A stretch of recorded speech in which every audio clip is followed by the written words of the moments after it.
It is 10 o'clock. Good morning from the 104.5 The Zone Studios. I'm Lucas Panzica. The Florida Panthers are Stanley Cup champions once again, winning Game 6 at home 5-1 over the Edmonton Oilers on Tuesday. Sam Reinhart with 4 goals, including 2 empty netters, and the Oilers fall to Florida in the Stanley Cup final for the second straight season. The College World Series is down to the semifinals in Omaha. Today at 1 p.m., Louisville takes on Coastal Carolina, and then at 6, it's an SEC matchup, Arkansas versus LSU. For all your foundation repairs and waterproofing needs, visit USSTN.com. Breaking news at once on your home for the Titans and Vols. This is 104.5 The Zone.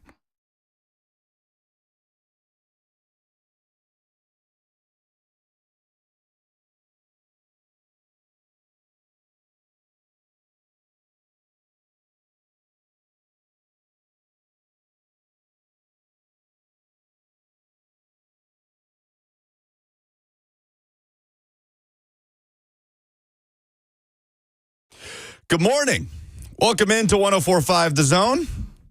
One Buck Rising was so distraught at Cam Ward having his story told with the documentary series on Tubi that he couldn't even get out of bed in time this morning. So he is late. Why are you yelling? And, there he is. You scared me. So loud.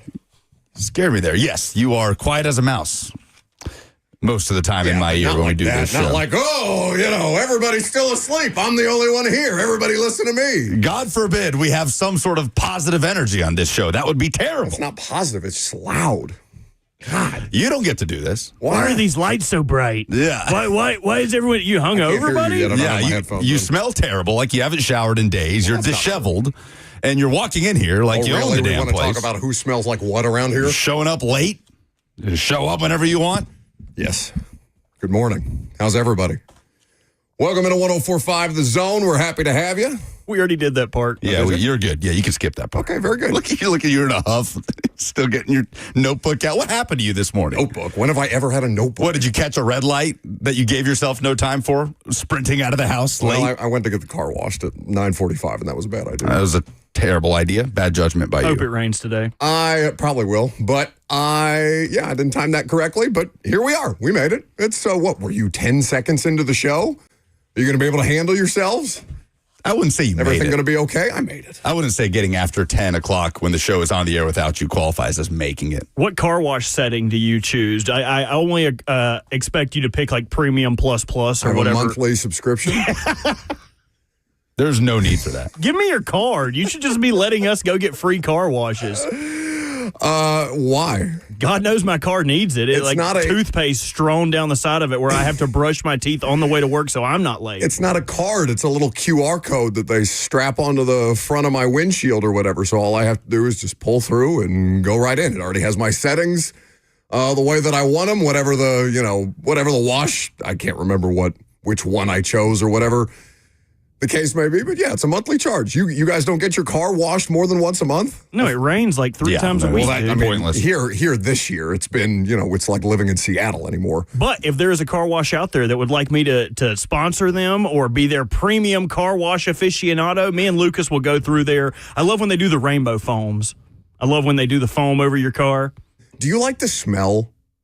Like, there's a weird smell if you leave, like, your AC on, like, it smells like whatever kind of chemicals they're dumping on top of your car to clean it. Yes. Give me those chemicals. You're just sitting there huffing them.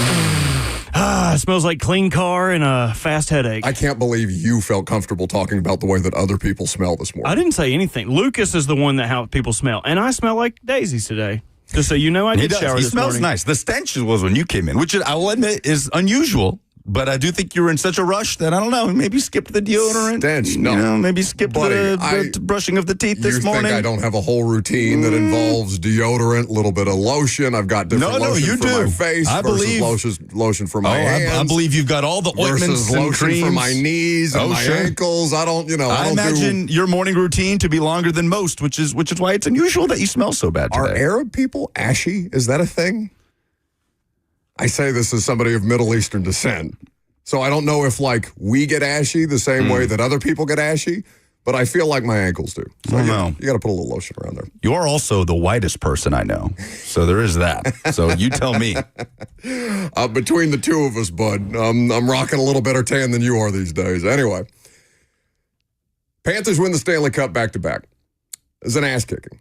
I don't know how people watch games like that. I don't know how many. Do we know what the ratings were last night? Because they've not been good. Bemoaning the Stanley Cup playoff ratings the entire way through because the hockey's been exciting. Last night was not the case. It was decisive, and it's back-to-back for South Florida. I don't know if they're going to hold another sad parade on the beach in the rain where South Florida has come under some scrutiny as far as their level of interest in championships down there. They do seem to win a lot between the Miami Heat, the Florida Panthers.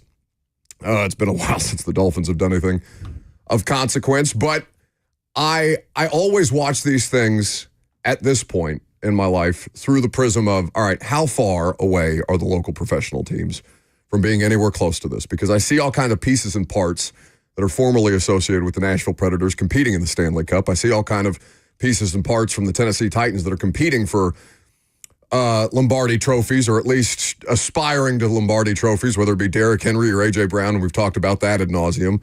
How far away is the city from being a championship caliber city or fielding a championship caliber team? And is the answer this year's Nashville SC?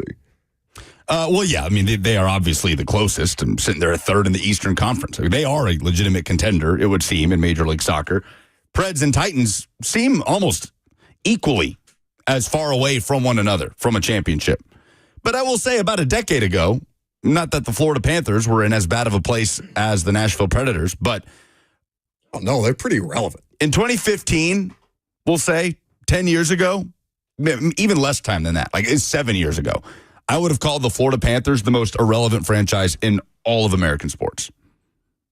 Every single sport. All of American sports is crazy. I mean, but before they went on this run where they are fantastic, they're the ninth franchise to win back-to-back Stanley Cup finals. You know, multiple franchises have done it multiple times, but they're the ninth franchise to be able to say that they've done that. They are a complete team from top to bottom, stifling the Oilers, who rode Stuart Skinner all the way to the end there. I thought they were going to pull the poor guy for the third or fourth time in this series. But the Florida Panthers, above and beyond, head and shoulders, the best team in the National Hockey League. Less than a decade ago, I would have called them the most irrelevant franchise in sports. I mean, name a franchise before the Panthers went on this run that you would say, yeah, no, I mean, who cares about X team? It's a good question. Before the Panthers went on this run, so when did they start to have like legitimate success to where you could, where you were forced to pay attention to them because they just kept kind of nagging around, kind of like I felt the same way about the 2019 Titans, right? Titans just kind of hung around, nagged at the good teams, won 9 games, got in as the wild card, and then started to make everybody pay attention. But it was basically the AFC Championship before they really had everybody's attention between the Tom Brady game and in his final appearance as a Patriot, in the Lamar Jackson upset with the Ravens being the number 1 overall seed that year in the divisional round, and then going to Kansas City and losing by double digits, even though they had at one point a double-digit lead in that game. It felt like they were just kind of shaking everybody at every given turn, being like, no, pay attention, look, we're good. I would say the Panthers started being relevant about 5 years ago. Okay, so 5 years ago, I don't know, I kind of put and maybe it's just our tendency to discount baseball, but like the Oakland A's, to me, are in that category. And I know that the A's have had success and that they've had great players in their franchise history. And, you know, there's been movies made about the success that they had in terms of all these different they're more things. relevant to me simply because of Moneyball. They have a movie because they have a movie that features Brad Pitt. I don't know what the answer to that question would be.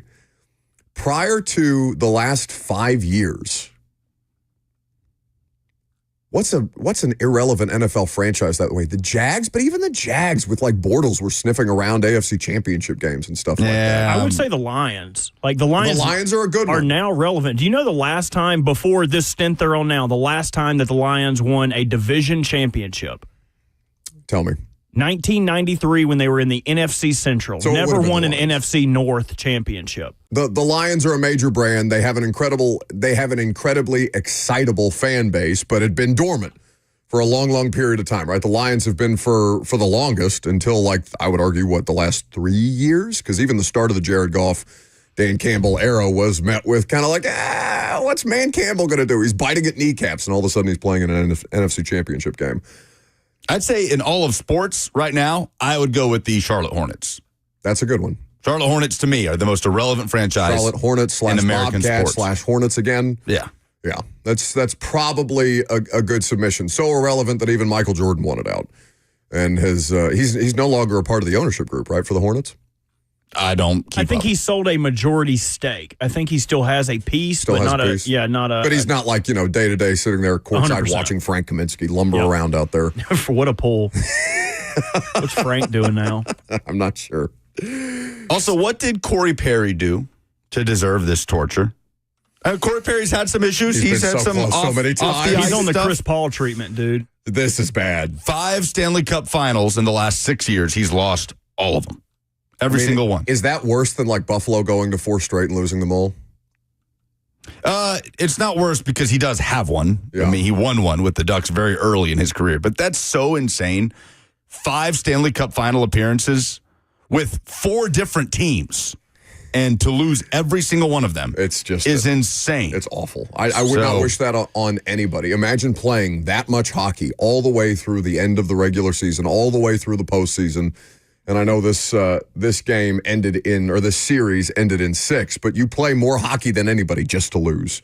Just to lose. It would be awful. Brad Marchand on the other side of this thing is, 14 years is when he won? 14 years ago is when he won the Stanley Cup with the Boston Bruins, and just an absolute menace the whole way through. And he was excellent. Excellent. That's the problem for Corey Perry. He's just being met by excellence on the other side of these things. And then there's the conversation around Connor McDavid, right? How good is the best player in the world if he doesn't have a ring associated with his name yet? Only had 1 goal in this series, Connor McDavid. Is there a conversation to be had about him? Because I still think when I watch him, and again, we do not proclaim to be hockey experts specifically on this show, but when I watch him, I think that is the best player I've seen or I'm currently watching in modern day hockey. How much goodwill does that continue to carry for him if he's not able to capitalize with his team in a championship? Because I know Canada's got to be miserable, right? Yeah. Canada keeps losing their sport to South Florida. Yeah. South Florida, who is probably meeting it largely with that. And again, I don't want to dismiss the Panthers fan base. Not just South Florida, like the entire state of Florida. Like the state of Florida. The Tampa Bay Lightning. Like 4 of the last 6 Stanley Cup champions. It's crazy. Absolutely insane. So that's probably a good poll. Who's more frustrated by Stanley Cup losses, Corey Perry or the country of Canada at this point in time? I feel like most Canadian teams hate the Oilers and root against them when they're in the finals. I don't know, man. There's got to be some level of national pride. This is their sport. It's like talking to Alec Ironman, the Titans, one of the Titans' 4th-round draft picks. He grew up in Canada. He is from, he grew up in New Jersey, but is from Canada. And his whole thing was, nobody really cared about football, so I had to go somewhere else to play football if that was the sport that I was going to try and achieve my goals in, because our sport is hockey. Well, he would have had to play CFL rules if he played in high school in Canada. It's still funny to me. Are there high school plays under CFL rules too? So like the guys in motion and all that? Yep. That's crazy. We looked that up, I think, a while ago. Yep. Yeah, it came up on the show because there's NFL players from Canada. Josh Palmer, the former Tennessee receiver that's now a Buffalo Bill, started his career with the Chargers from Ontario, but went to high school in Florida. Like these guys come down here pretty quickly so they don't get developed with CFL rules. But I think it's kind of awesome that high schools in Canada go by CFL rules. Canada does still have what I believe control of their sport, which is curling. Did you know Canada has the most world titles in curling for both the men and women? But what I recently learned, they are losing their grip on curling. The champions for curling of this last year from Scotland for the men, though Canada still took the women's, but mixed wheelchair curling, China took it. Mixed doubles, Italy took it. Good for you, Lucas. Mixed couples, Sweden took it. And mixed doubles in wheelchairs, Japan took it. Who knew there were this many classifications in curling? I had no idea. No. You would think the wheelchairs would be slipping and sliding out there on the ice. Maybe we go to T-line. Maybe we go practice our curling skills and see if we can't give the Canadians a run for their money. If the South Floridians are able to steal the Stanley Cup from them, maybe we take curling from them. We can curl here? Somewhat surprised. Oh, you didn't know that? In Nashville? Yeah, no free ads, but there's Where? a giant curling bar called T-Line in the Nations. I want to go so bad. I'm pretty sure it's owned by a curling champion? No. It's he started that curling like the curling team with like Jared Allen, and it wasn't Bullock doing something with that. I think for a period of time, Mark Bulger, the former Ravens and Rams quarterback. Who else? He owns it? I'm pretty sure that's his spot. We got to go talk to the Bulge. I'm trying to curl. Phrasing. Curls for the girls. Do you want to go? I know people that, I mean, not I know people that work there. We can go. You You can find me for that. That's fine. I'll take that. If I can click it. You didn't know. What did you bring to the table in our curling endeavors? Not a damn thing. Exactly. 615-737-1045. Here's the question for you. How far is Nashville from championship heights? This state, as far as pro sports go, and you two can correct me if I'm wrong about this, but I checked this morning, has not won a professional sports championship. We are awaiting championships in soccer, in basketball with the Grizzlies, in hockey for the Preds, and in the NFL, of course, the Titans famously 1 yard short. What are the lengths that these teams are going to have to go to, and how far away are they from being legitimately considered championship caliber? We'll get into that coming up next. I'm Buck Rising. It's 104.5 The Zone.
Welcome back to the show, fueled by Hattie B's Hot Chicken. 615-737-1045 is the number. How many years ago was the Preds Stanley Cup run? Can you tell me? 8. It's been 8 years the last time. And Nashville, well, I guess we're talking Tennessee pro sports teams. We wouldn't gaslight you guys into thinking that we have an intimate knowledge of the Grizzlies other than we pay attention to the larger themes, and Stephen A. Smith and John Moran are currently fighting over whether players want to play in Memphis on Twitter. But maybe for the purpose of this exercise, we just make it about Nashville. Yeah. 8 years is the last time Nashville sniffed anything close to a championship. Fell short, 6 games, lost to the Penguins, and that's as good as it's felt since the Titans in 2019, where the Titans were 1 game away from the Super Bowl, came up short against Patrick Mahomes, who went on to win his first Super Bowl. They ran into a buzzsaw. Nashville SC. What's the furthest Nashville SC has made it in the postseason? In the MLS postseason, they've made it to conference semifinals. They made it to the conference semifinals each of their first 2 years in Major League Soccer. Obviously made it to the Leagues Cup final, which was an absolute show here with Messi coming to town and Giannis and David Beckham and just a crazy night at Chiodos. But that's a competition that was layered in a couple years ago. That was the inaugural Leagues Cup, MLS versus Liga MX in Mexico. So in terms of MLS and the MLS Cup, Nashville SC made it to the conference semifinals twice and are trying to get back to those heights this year. So when you look at, let's just take the Preds roster. Let's work back to front. The Preds roster in 2017, Forsberg was still there. They had Victor Arvidsson. They acquired PK Subban. We don't need to go through the whole list. Pecorine was still there for years and years and years, right? That was an institution. And they had been competitive, but they were looking for the thing that was going to put them over the top. And that year, famously, they snuck into the postseason. All of a sudden, they're sweeping the Blackhawks, and everybody's freaking the hell out because the Preds go on one of the most, I don't know, maybe it's less improbable, or it's short-sighted to put it in terms of improbability because hockey has so much luck involved in it. But there's also great skill required, and that was a very skilled team that turned it on in the postseason and looked like a juggernaut until, they came up short against Sidney Crosby.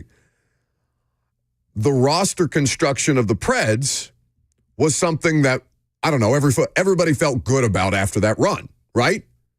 That you were going to be able to run it back in not so certain terms. Yeah, it got stale, but yes, they were in a window. I mean, but we were not thinking that we were not thinking about the potential for them stalling out. The President's Trophy winning year came the year after they made the final. Like they were firmly in a championship window until they weren't. And then, they make the postseason the next couple of years after that. They win the President's Trophy, but they stall out in the playoffs, and they never get back to even close to those heights that they achieved in 2017, which, again, still ended in a loss, but was good enough to make you think that this was something worth keeping together. Yeah, they were in the same position the Oilers were in this year.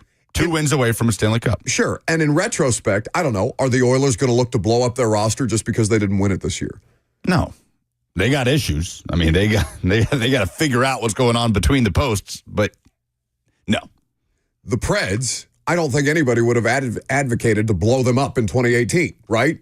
Just for the sake of being like, all right, this group, this is probably the highest heights that this group is going to reach. And then they looked correct when they went out. They were the best team in the regular season in hockey, and then they just didn't play well enough in the postseason, and they fell short. So at least the logic was there. It's dependent from sport to sport, right? Because in 2019, what was the reason that the Titans were in the AFC Championship game?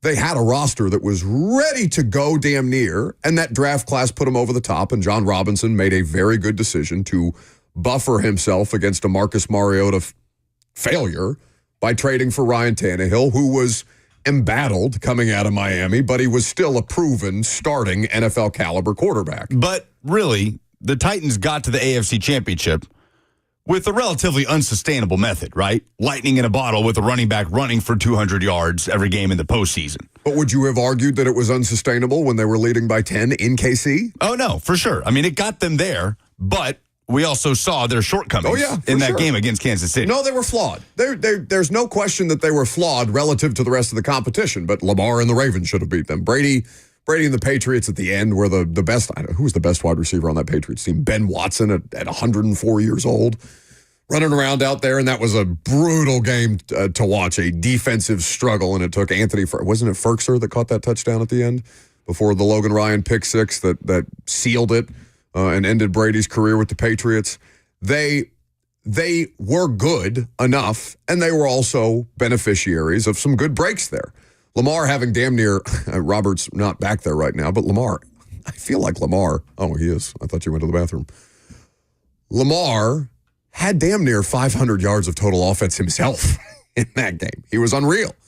He was completely unreal, except he made errors like throwing an interception to Kevin Byard. Jarrell Casey and Jeff Simmons snuffed out a fourth down conversion that he wasn't able to make. The Titans played sound, fundamentally good defense, and Lamar was just out there trying to will him to a win, and he wasn't able to get it done.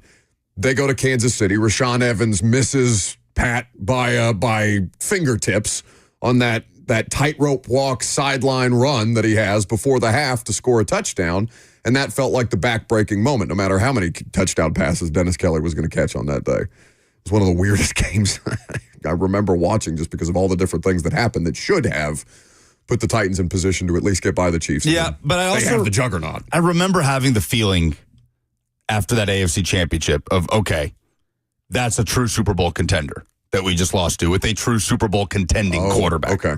That Chiefs, know what I'm saying? Like, I get what you're saying. Like, the Titans were in no spot to blow it up. Okay, this method will never win us a Super Bowl. They were competitive. And when you're competitive in the NFL, you keep going down that line. It's a very rare spot to be in where you are just on the cusp, and you make overhauling changes because, no, that's not good enough. We want to win a Super Bowl. Like, if you're on that line, you keep going down that line. The Titans did as they should have. But the way that they got to that AFC Championship, to me, is not a way that's going to get you to a Super Bowl. You know what I mean? With a running back doing what he's doing and literally carrying the team, a physical defense, like understanding that it wasn't just Derrick Henry. They were a good football team with a dominant offensive line, a quarterback that hit all the right notes for that particular offense. But the way the Titans got to the AFC Championship game in 2019 is not a sustainable way for any one team to get to and win a Super Bowl. So while they were Super Bowl contenders by just default of being in the Final Four, so to speak, it's still, I remember leaving feeling like, we're not going to win a Super Bowl like this, riding a running back all the way to the end. At the end of the day, you need a quarterback to win you a Super Bowl. The Titans beat the Ravens 28-12 that year, with the Ravens having the better quarterback. Tannehill was efficient, but he was passenger to Derrick Henry's show. In that game, he definitely was. Well, in both games, really. Oh, sure. I mean, do you remember how many passing yards Tannehill had in the Ravens game? Is it 82? 88. 88. But he was 7 of 14 for 88 and two touchdowns, and that was that opening strike to Khalif Raymond. That was the bulk of that, and then he had the Jonnu Smith butt cheek touchdown. Brandon on the FNM Bank chat says the Eagles just did that with Saquon. Well, no, because they have... Who won Super Bowl MVP? Oh, Hurts. Yeah. Yeah, Jalen Hurts was great. Fantastic. Jalen Hurts has played his two best games I think I've seen of his career in Super Bowls, except he lost one. Yeah. Because the other guy on the other side is also the guy that you lost to. So, no, the Eagles didn't just do that with Saquon. And the Titans, it wasn't just Derrick. Derrick was obviously the thing, right? But there were ancillary pieces and parts that were there to support Derrick. The Titans had a top caliber offensive line. Roger Saffold and Taylor Lewan, once he came back from the PED suspension, were as good a tackle guard tandem as you could find in the NFL. They were overwhelming. And Ben Jones, that line situation was so overwhelming that you knew that the Titans could just go in there and kick somebody's ass. And they were good and competitive and meaningfully competitive.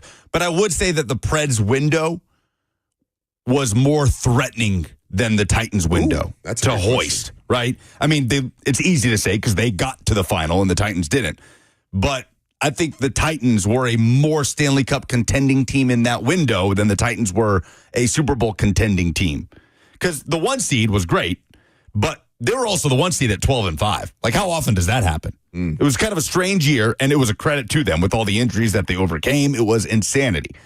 But Ryan Tannehill showed his shortcomings in the playoffs that year against the Cincinnati Bengals. That's such an extreme version of Ryan. Like, how many games like that has Ryan Tannehill ever played in his life? But it's just the one that matters the most, right? Exactly. It's the one that matters the most. And those are the kind of things that define an NFL player's career, whether that's fair or not. I think most Titans fans would probably look at that and say, no, it's fair. He had a ceiling. He just imploded in that particular spot. So it's interesting because they were both so close in relatively the same time period. Like, let's say 2017 to 2021. Either the Titans or Preds were meaningfully competitive to the point where the discussion here was, let's go win a Super Bowl, let's go win a Stanley Cup, leading up to every season, where you could actually say that and it not be a joke. But now they're both, it feels like, equally far away. Yeah, yes, like at the very bottom of their respective leagues. So it's a hard conversation to have between those two because in terms of teams in the city, like Nashville is indisputably the closest right now. But between Titans and Preds, who's closer? Like, it feels like an almost impossible discussion to have. The only thing that you could say is that the Titans have drafted a player at the most important position that they believe is the caliber and that people like Louis Riddick believe is the caliber of a franchise-changing player. But, Joe, I mean, we had this conversation in not exactly the same terms, but is Joe Burrow not considered a franchise-changing player? Oh, sure. He's not good enough. He's not so franchise-changing that he is good enough to overcome a defense that was undermining him all last season. And not intentionally. You understand my meaning, but that is the more difficult thing to do. Is it harder to win a championship in the NFL or in the NHL? Oh, I don't know. I feel like that's so apples and oranges. That's tough. I don't know.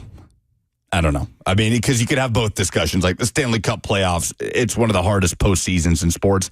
But at the same time, in the NFL, one of the hardest things to do in sports is to get a franchise quarterback that can win you a Super Bowl. Right. And you have to have that. You have to win a Super Bowl. And even then, it's not enough, right? Because the Chiefs had one, and they have one, and they just lost. They got their asses kicked because they didn't have a good enough team. I mean, indisputable. Like Titans fans, and I understand a lot of people are Titans and Preds fans. So for those people are feeling better about the direction of the Titans now than the Preds, right? Like, yes, I feel like that's a very different... Preds are in run-it-back mode. Yes, they're stuck. Seems disappointing. They're just stuck. They are in, okay, let's see if it works this time mode, because they kind of have to be with the situation they're in with all these contracts, players that are going to be a year older, that were already going towards the tail end of their careers when they were signed with big splashy signings last year, whereas the Titans are in an actual build-out phase, where they've got all of this room for flexibility and all these guys on rookie contracts, and they're not really beholden to any contracts that are weighing them down right now the way the Preds are. So the light at the end of the tunnel feels brighter for Titans fans, especially with the hope that Cam Ward has brought, than with Preds fans who are like, all right, I guess we kind of have to run it back with how we hamstring ourselves with these contracts and a coach that is just going to get another run at this thing and hope he figures it out this time. Like, that's where Preds fans are. Well, and this is a good point made by your pal Dixie in the comments, where it says you only have to win 3 games in the playoffs to win a Super Bowl. You have to win 16 games in the playoffs to win a Stanley Cup, right? It's 4 rounds of best of 4. And so the degree of difficulty there, also the variable accounting for the randomness of hockey, you have a wider margin to kind of fall out of in hockey than you would in football. But why does football to me feels more difficult? Because there's just so many more moving piece and parts. I know that doesn't make sense. Maybe it's just I probably don't have enough factually based information to back that up, but something about the degree of difficulty of winning a Super Bowl and how many teams have fallen short, how many phenomenal players, how many franchise-changing quarterbacks have fallen short of this versus hockey, where you feel like the playing field is almost level at any given point, no matter what round of the postseason you're in. Does that make sense? Yeah. Yeah, it makes sense. There are fewer teams in the NFL that you go into the playoffs and say, okay, they are actual contenders. Whereas in the Stanley, that's my whole Steelers conversation. Yeah. Like the Steelers a couple years ago with Mason Rudolph playing quarterback were by definition contenders, but they weren't contenders. Right. Whereas in the Stanley Cup playoffs, with what the Blues did a few years ago, this year you were looking at... Well, the Preds are a great example of that at 17. Yeah, out of nowhere, right? Yeah, like sweeping the Chicago Blackhawks in that first round series as the 8 seed. So it's weird. It's a weird juxtaposition because one has a much shorter path, but it's also a more exclusive club of teams that actually have the capability to do it. And it feels like it's more difficult to gather the resources to make you capable to go win a Super Bowl. Whereas in the Stanley Cup, it is a bigger pool of teams that could feasibly do it, but the path to getting there is a lot longer with a lot more obstacles. So it's an interesting kind of comparison. We put it between the two on a poll. Which Nashville team is further away from championship contention, Titans or Preds? Right now, 54% are saying Preds are further than the Titans. Yeah, I mean, it's hard not to feel that way just because the Preds, to your point, when you use the word stuck, it does feel like they're stuck. Whereas at least the Titans, you can talk yourself into the idea of Cam Ward. Whether or not easily. Cam Ward makes it, right? We have no idea what that player's career is going to become. He may win a Super Bowl. It may not be here, right? These things are always a possibility, but for Titans fans, it's way easier. And I understand the Venn diagram between the two. There's plenty of crossover here. Well, he's the shining beacon of hope, right? It's Cam Ward. And what is the shining beacon of hope for the Preds? I couldn't tell you. Yeah, there is very, very little there to be excited about. It's not UC Saros. It's not Andrew Burnett. I don't think it's Barry Trotz at this point. The Stamkos thing blew up in their face. It's weird. What happened to the Predators is so weird to me last year. But there are 10 teams in the NHL that have never won a Stanley Cup. There are 12 teams in the NFL that have never won a Super Bowl. Of course, the Titans and the Predators are one of those two teams, respectively, that have never achieved a championship in their respective sport. They have both competed for championships, but never been able to seal the deal. Do you have SEC observations? I do. Feels like we're back to square one with talks of the CFP in 2026 and beyond. We'll do that. We can take your phone calls, too. I'm Buck Rising. It's 104.5 The Zone.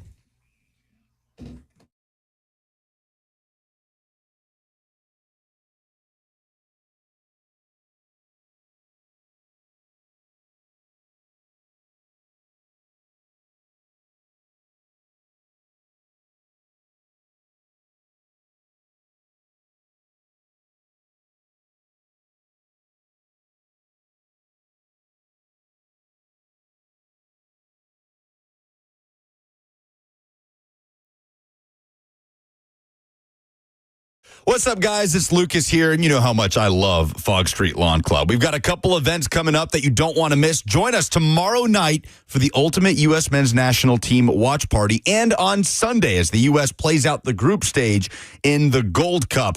Of course, the competition to decide the champion of North and Central America. A bunch of scrappy U.S. players trying to earn their spot onto next year's World Cup roster, playing some games tomorrow night. It's against Saudi Arabia, kicking off at 8:15, and I'll be there gearing up for kickoff, and you got to come try out their great menu. Items like Reuben wonton rolls, the fish and chips are fantastic, and they've always got great drink specials for fans as well. Plus, we'll have giveaways and merch that will be up for grabs, and don't forget that incredible rooftop with the best view of downtown Nashville you can find. British-style lawn bowling at the only place in Nashville that has it. It'll be a great time. We're expecting a fun turnout, so make sure you come see us at 648 Fog Street. NBA Finals will be on as well. We'll be watching the U.S. Men's National Team. I will be there at 6 p.m. tomorrow. Grab your friends. Come enjoy some good food, some good drinks, and some good sports. The only way to watch your favorite soccer teams play. I'll see you at Fog Street Lawn Club.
Let's talk about the future of the college football playoff in 2026 and beyond, because it is as up in the air as ever.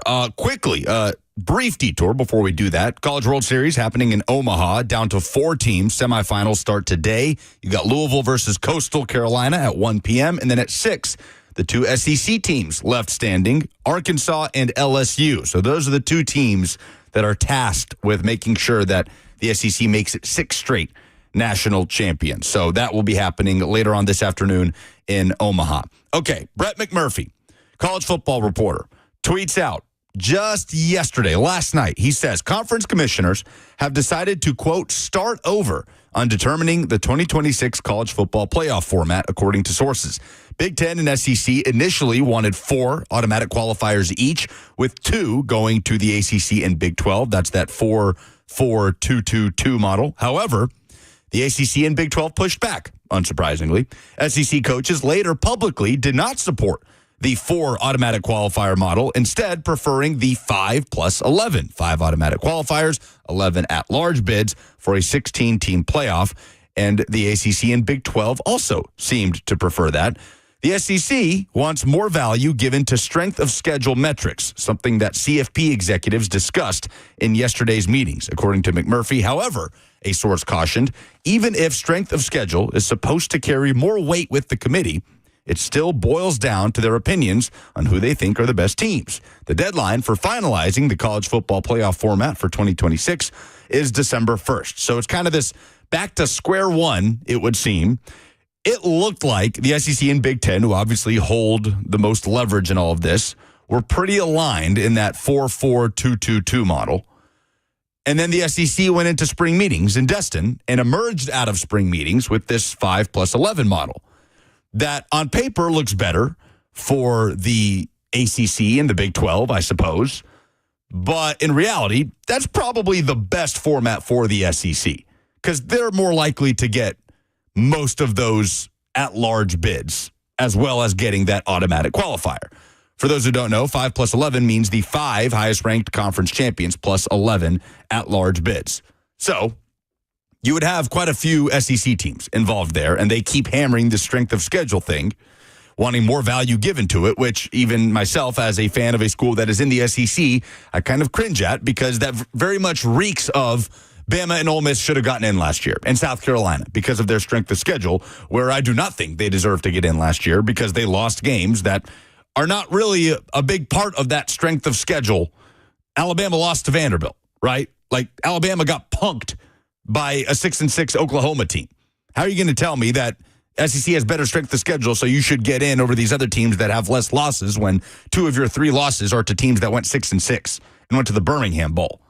So I don't love how much the SEC is doing this. I understand why Big Ten coaches like Brett Bielema are coming out, you know, kind of pushing back on it a little bit, although we can talk about Brett Bielema and how he fared in the SEC, but that's a conversation for a later day.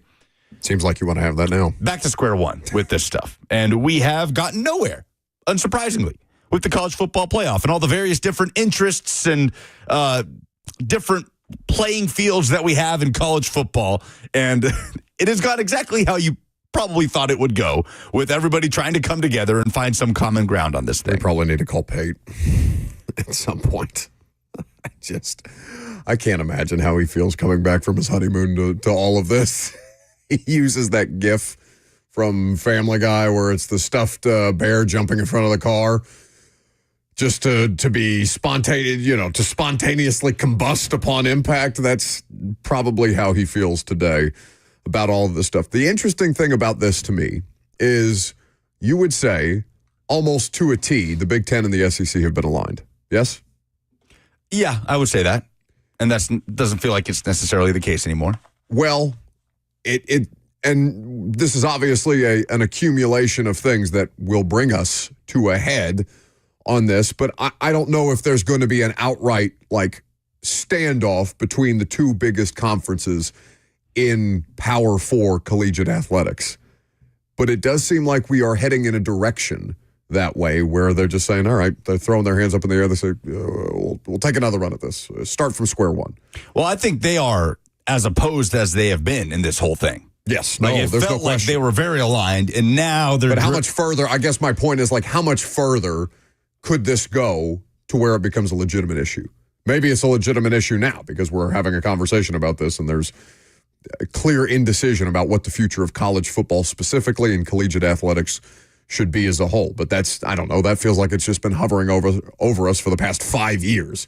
Now, though, if you put the two primary principles at odds with each other, who's going to come out the better, and will it benefit the state of collegiate athletics as a whole? Or is somebody going to get into a position, be it the SEC or the Big Ten, where they are able to out-leverage the other and do more damage, more harm than good? Yeah. Because that's to me, nothing good comes from the SEC and the Big Ten being at odds. Yeah, there's a splintering here that is just going to make things more complicated. And now you've got barbs being tossed out. Brett Bielema, to his credit, has never been afraid to take some shots. I mean, quite literally, like going back to that bowl game when Illinois beat South Carolina and Brett Bielema and Shane Beamer almost came to blows on the field. But Ryan Day, Ohio State head coach, has advocated for the 4 automatic qualifiers for the Big Ten. Brett Bielema was speaking earlier this week before an Illinois event that was happening at Wrigley Field, and he said that he doesn't think the 16-team model necessarily needs to include 4 automatic qualifiers for Big Ten teams. What he did say is, for us to go to 16 teams, SEC's got to be playing 9 conference games. The Big Ten already is. The SEC has remained at 8. He said, quote, I don't think there's any way we can do a 16-team playoff if they're not at 9. He referenced some conversations coming out of SEC meetings in Florida where Brian Kelly suggested an SEC Big Ten challenge of sorts. And Brett Bielema said, we voted unanimously as Big Ten coaches to stay at 9 league games and actually maybe have an SEC challenge. I was told that they voted unanimously to stay at 8 and not play the Big Ten. But then some people pop off and say what they want to say because they want to look a certain way, referencing Brian Kelly. He says, I get it, but I think until you get to 9 for everybody, I don't think it could work. And I agree with him. The SEC needs to get to 9 games. I understand the SEC feels like they need more from ESPN in this TV deal to get to 9 games, and they're probably going to get that.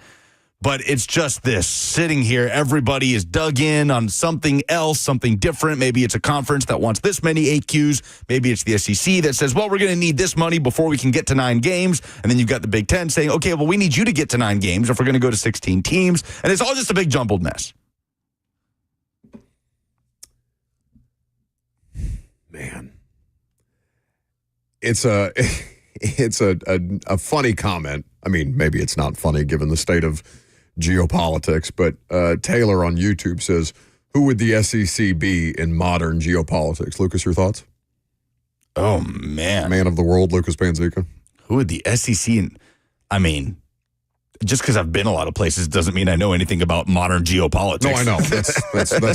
That's why I'm dropping the dead fish in your lap. I just like the scenery and the food and the people. I don't care less about modern geopolitics. Quickly, your thoughts on Israel and Iran. Go.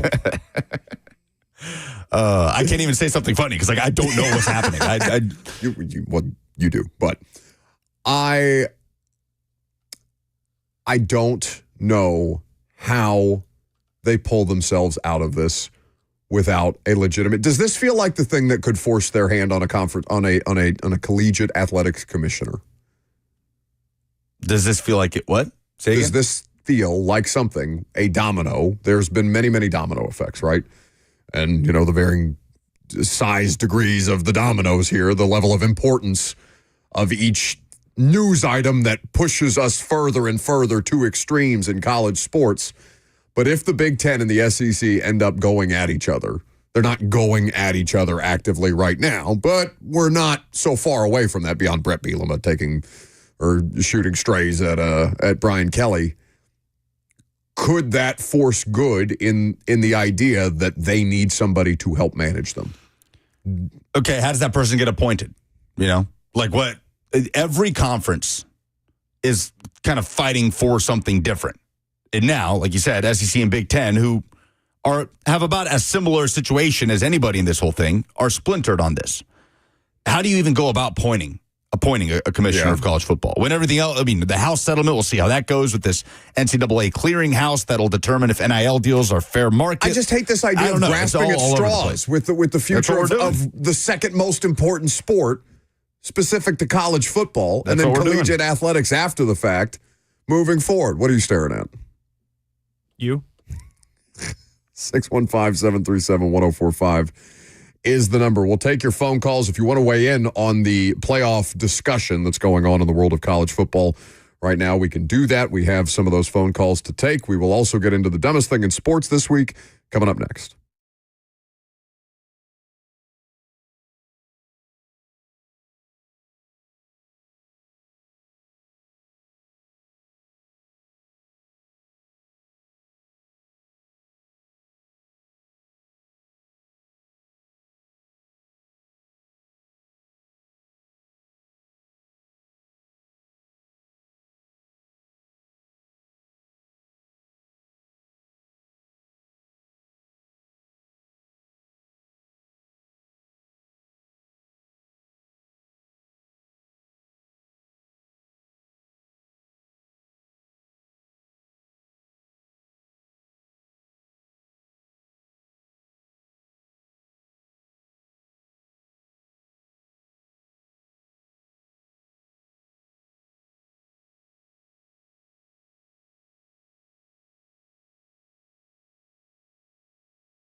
11:02, good morning from the 104.5 The Zone Studios. I'm Lucas Panzica.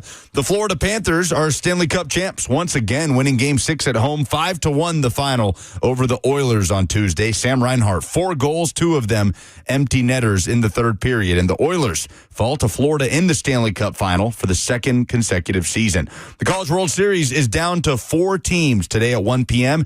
In the semifinal, Louisville takes on Coastal Carolina in Omaha, and at 6, it's an SEC matchup, Arkansas versus LSU. For all your foundation repairs and waterproofing needs, visit USSTN.com. Breaking news at once on your home for the Titans and Vols. This is 104.5 The Zone.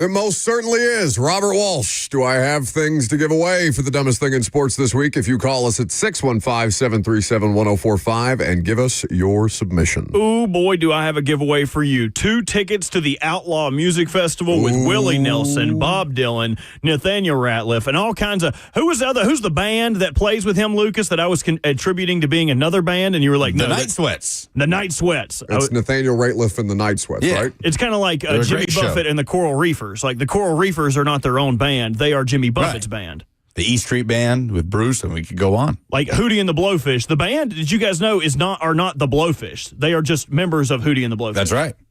Interesting. Very interesting. You learn something every day. Discern those dynamics, I wonder. I don't know, the same way me and Lucas do, where it's the Buck Rising show. Contractually.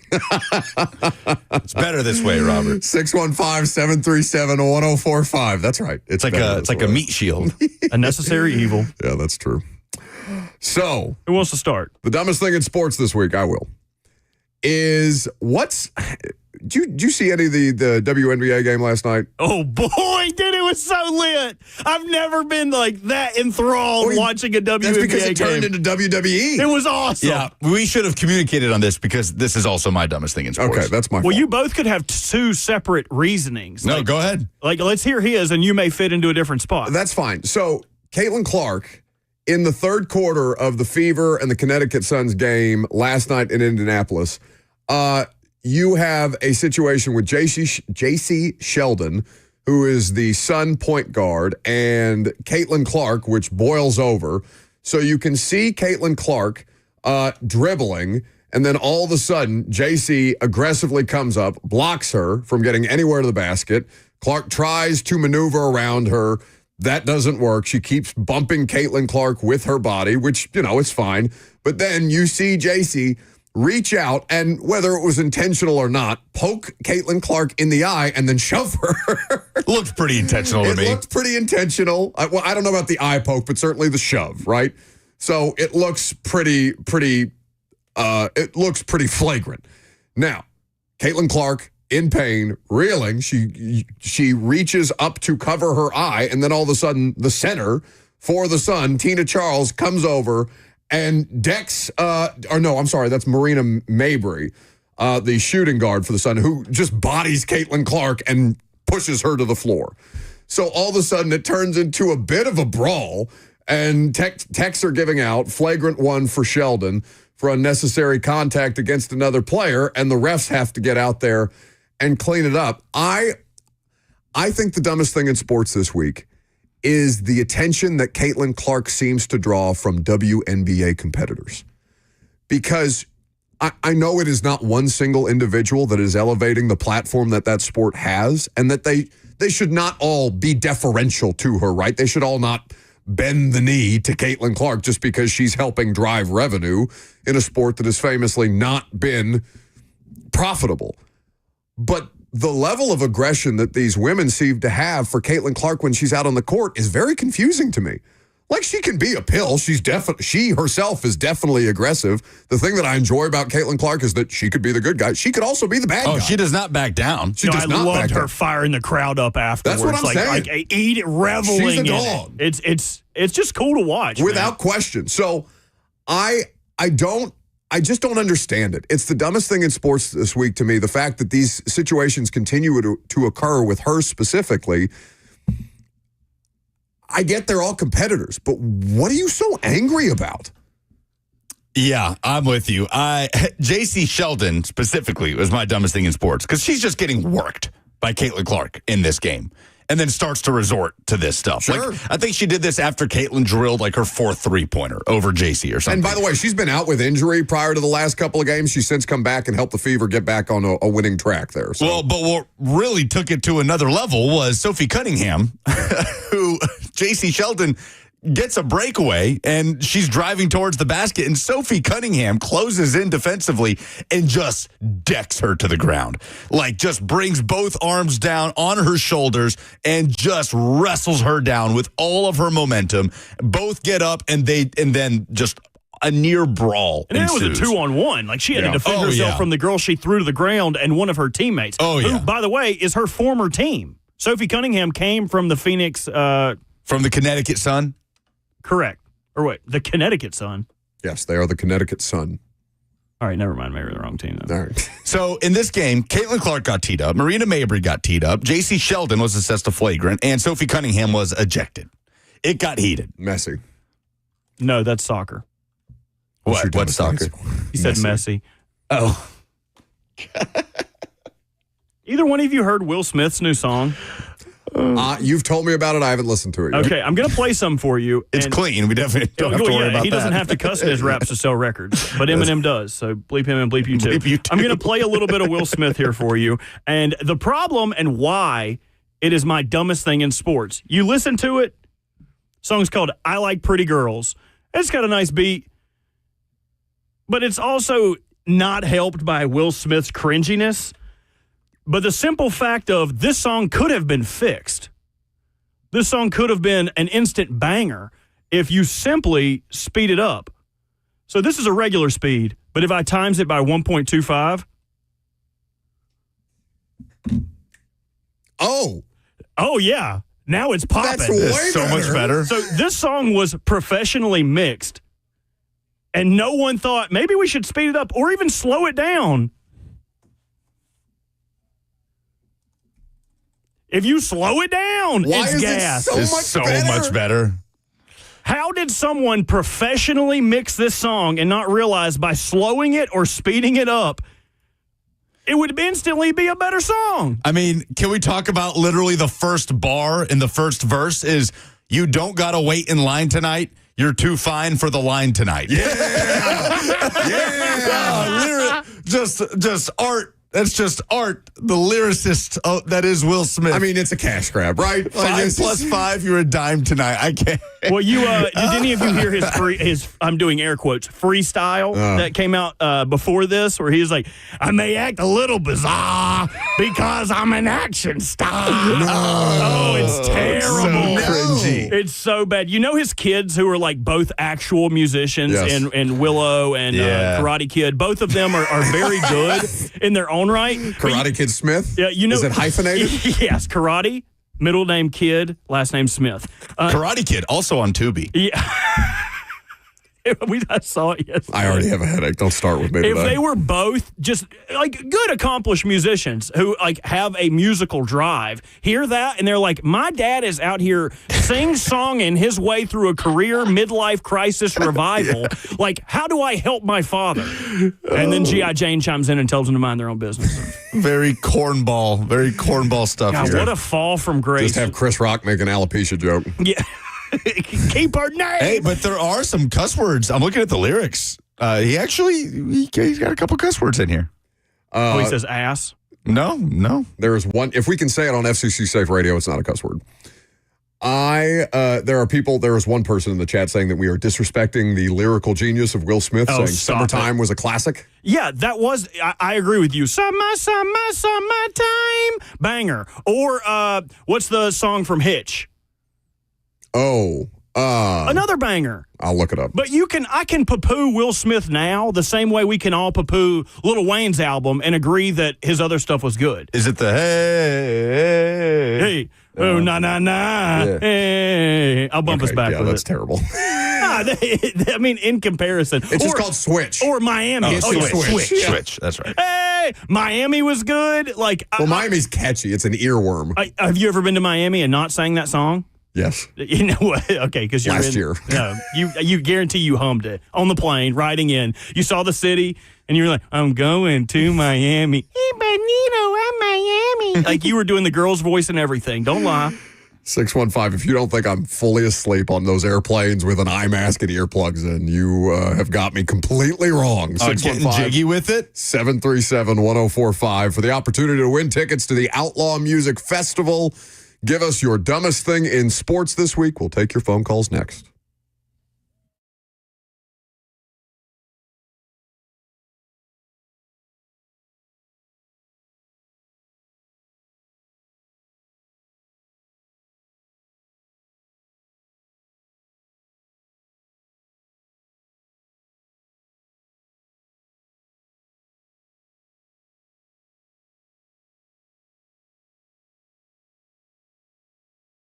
Two Rivers Ford is the South's most trusted Ford dealer, and they go above and beyond to deliver that award-winning customer service to you with things like employee pricing for everyone. That's right. You pay what they pay on almost every new Ford on the lot. One of the many reasons why I'm a Two Rivers Ford customer. I have been for almost 10 years at this point, and they have been in business for over 4 decades, making sure that they continue to meet that standard year in and year out. Quality American-made Ford vehicles, excellent financing, excellent pricing, employee pricing for everyone, and a non-commissioned sales staff that does not put pressure on you throughout the course of the car buying experience. Two Rivers Ford is the best in the business for so many reasons, and they can do the exact same thing for you. So go to Two Rivers Ford in Mount Juliet or online at tworiversford.com, the South's most trusted Ford dealer.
Welcome back to the show. Yeah, it hits. By Hattie B's Hot Chicken. It really does.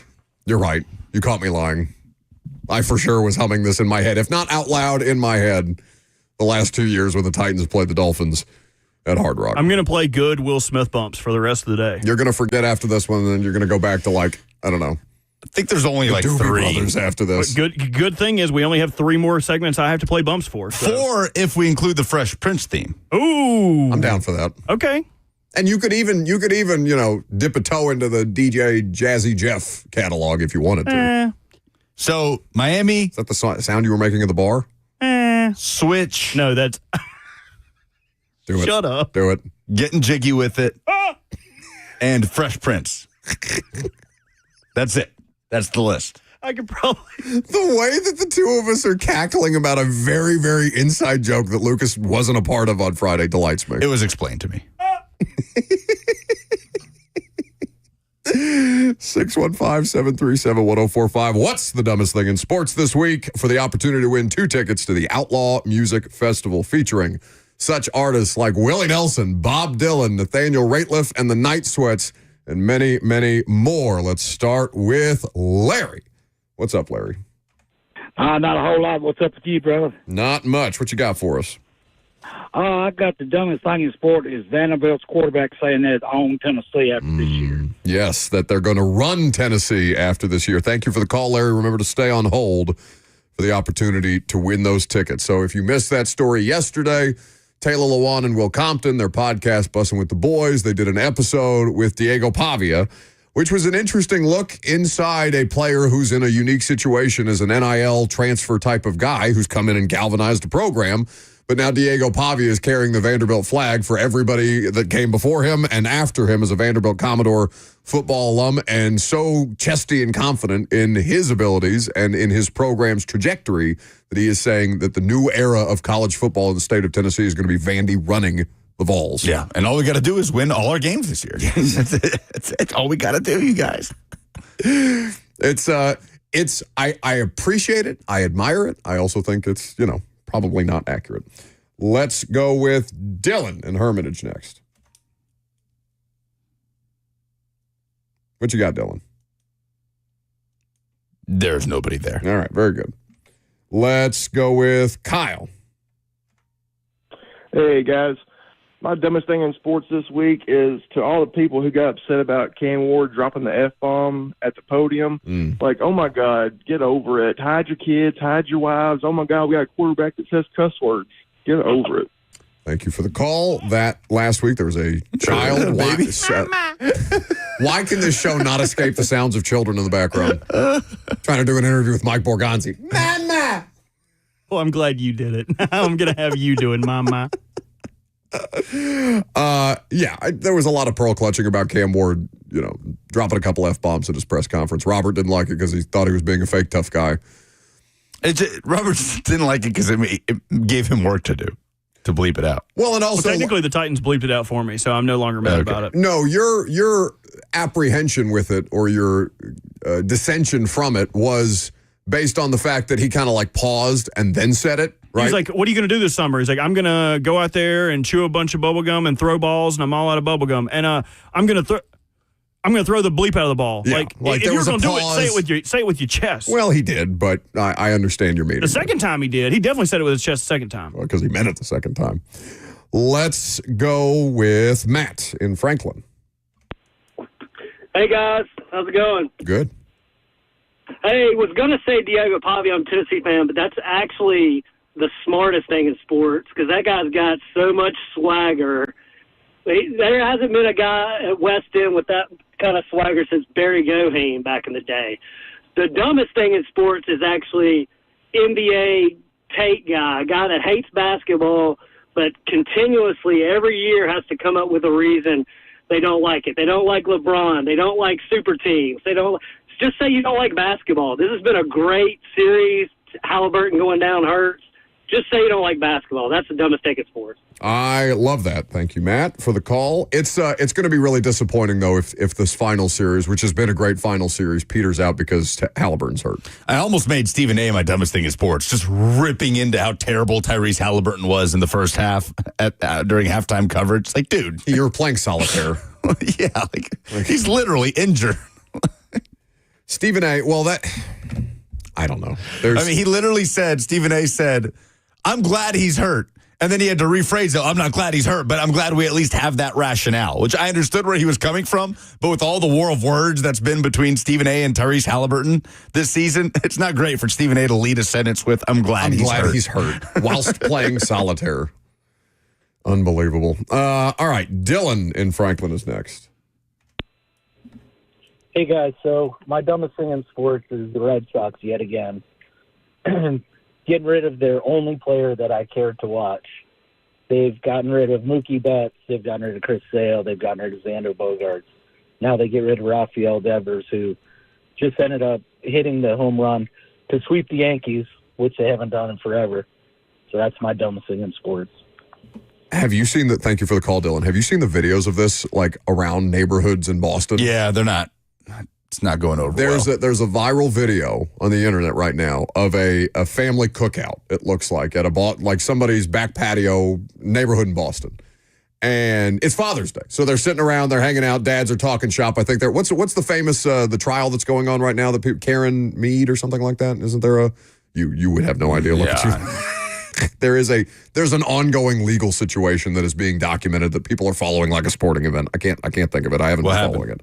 I don't know. I don't know the details. But the dads are discussing this amongst themselves in the video. And all of a sudden, one of the wives on their phone says, hey, guys, just so you know, Rafael Devers just got traded to the Giants from the Red Sox. And the dads in the video are like, oh, yeah, sure they did that. They got a game tomorrow, but they're going to trade their best player. Like they're treating it as an ongoing joke for several minutes until somebody pulls out their phone, shows one of the guys sitting at the table. No, Devers actually got traded. And then they start to, melt down as Boston sports fans typically do. It's crazy. Woof. No, it's not the Diddy trial. Karen Reed is the trial that's ongoing. What did she do? I literally, somebody just provided me the name of the woman, not what's going on in the case. I have not followed it. Let's see. Who haven't we gotten to? Have we gotten to Wayne? Wayne is next. Hey, what's going on, guys? I'm going to say that my over the weekend would be you guys for forgetting Will Smith's probably most iconic song, Summertime. I thought we brought it up. I think Robert shouted it out. I did not list it in my top 4 just now. Okay. That's a reasonable submission. I did find out. Did you know Will Smith was contractually obligated to come up with songs for movies he was in? So I'm trying to prep some songs. There is a movie for there's a song for the movie Wild Wild West, which was awful. Oh, yeah. But the Wild Wild West song is actually good. Really? There is a song yeah, you've heard it. It's catchy. Do you know what he passed up to do Wild Wild West? Oh, Lord of the Rings? Matrix. What is he, Keanu? Neo. Yes. Oh, no. He passed that to do Wild Wild West. Oh, no. Yeah. And then he got red-pilled in the process. His movie... His movie choices are so bad. What's the last good Will Smith movie you've seen? The last good movie he was in was the Aladdin remake, but it wasn't a good movie because he was in it. Was it actually good? No, I didn't see the Aladdin. There was an Aladdin remake? Yes, with a live action remake, God. which the singing in it, Prince Ali, fabulous he, Ali Ababa, with Robin Williams singing it is incredible. Yeah. But with Will Smith singing it, it's does not hit don't the forget same. to check the rec. Don't disrespect. I'm a genie. Shut up. No, we want they tried Robin to Williams. remix, yeah. It's just cheesy little rhymes. Look at that girl in her bikini. Don't forget that I'm a genie. All the raps are like that. Was that King Richard movie good? I didn't see it. It was good. It was good. He plays Serena and Venus' He won dad. an Oscar for it. Oh, he did. I did not think that it felt like to me the Oscar that Leo won for The Revenant, where he was just kind of crawling around in the snow and grunting the entire time. Did you see that movie? Yes, I saw that. That was an incredible movie. That was a very incredible- but, Oscar-worthy performance. But his performance specifically, of all the different movies that Leo DiCaprio has given exceptional performances in, I did not think his performance in The Revenant, where his lines were very, very minimal, was that was that one, right? It almost felt like all right, Like it's a Josh Allen MVP. It's time to give. It's time to give. That's a great comparison. Yeah. All right, so what Leo movie should have gotten him the Oscar? Like what performance of Leo's do you say, no, that was Oscar worthy? Or not Django, Aviator. Django. But Django's that really would, good. best supporting actor. There's so many.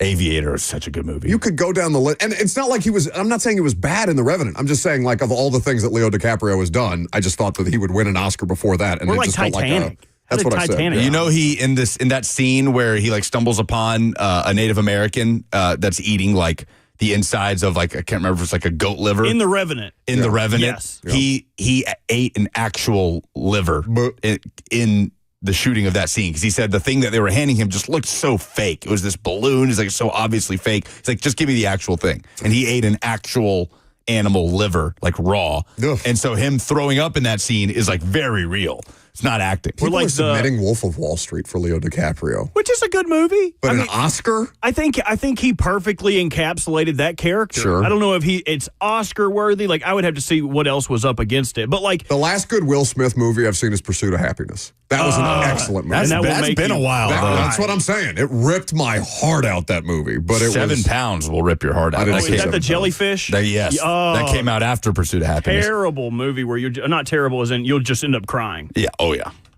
I don't want to do that. All right. Yeah, now he's just known for the slap. It can all be undone that quickly. Yeah. Matt Wayne. Once Upon a Time in Hollywood.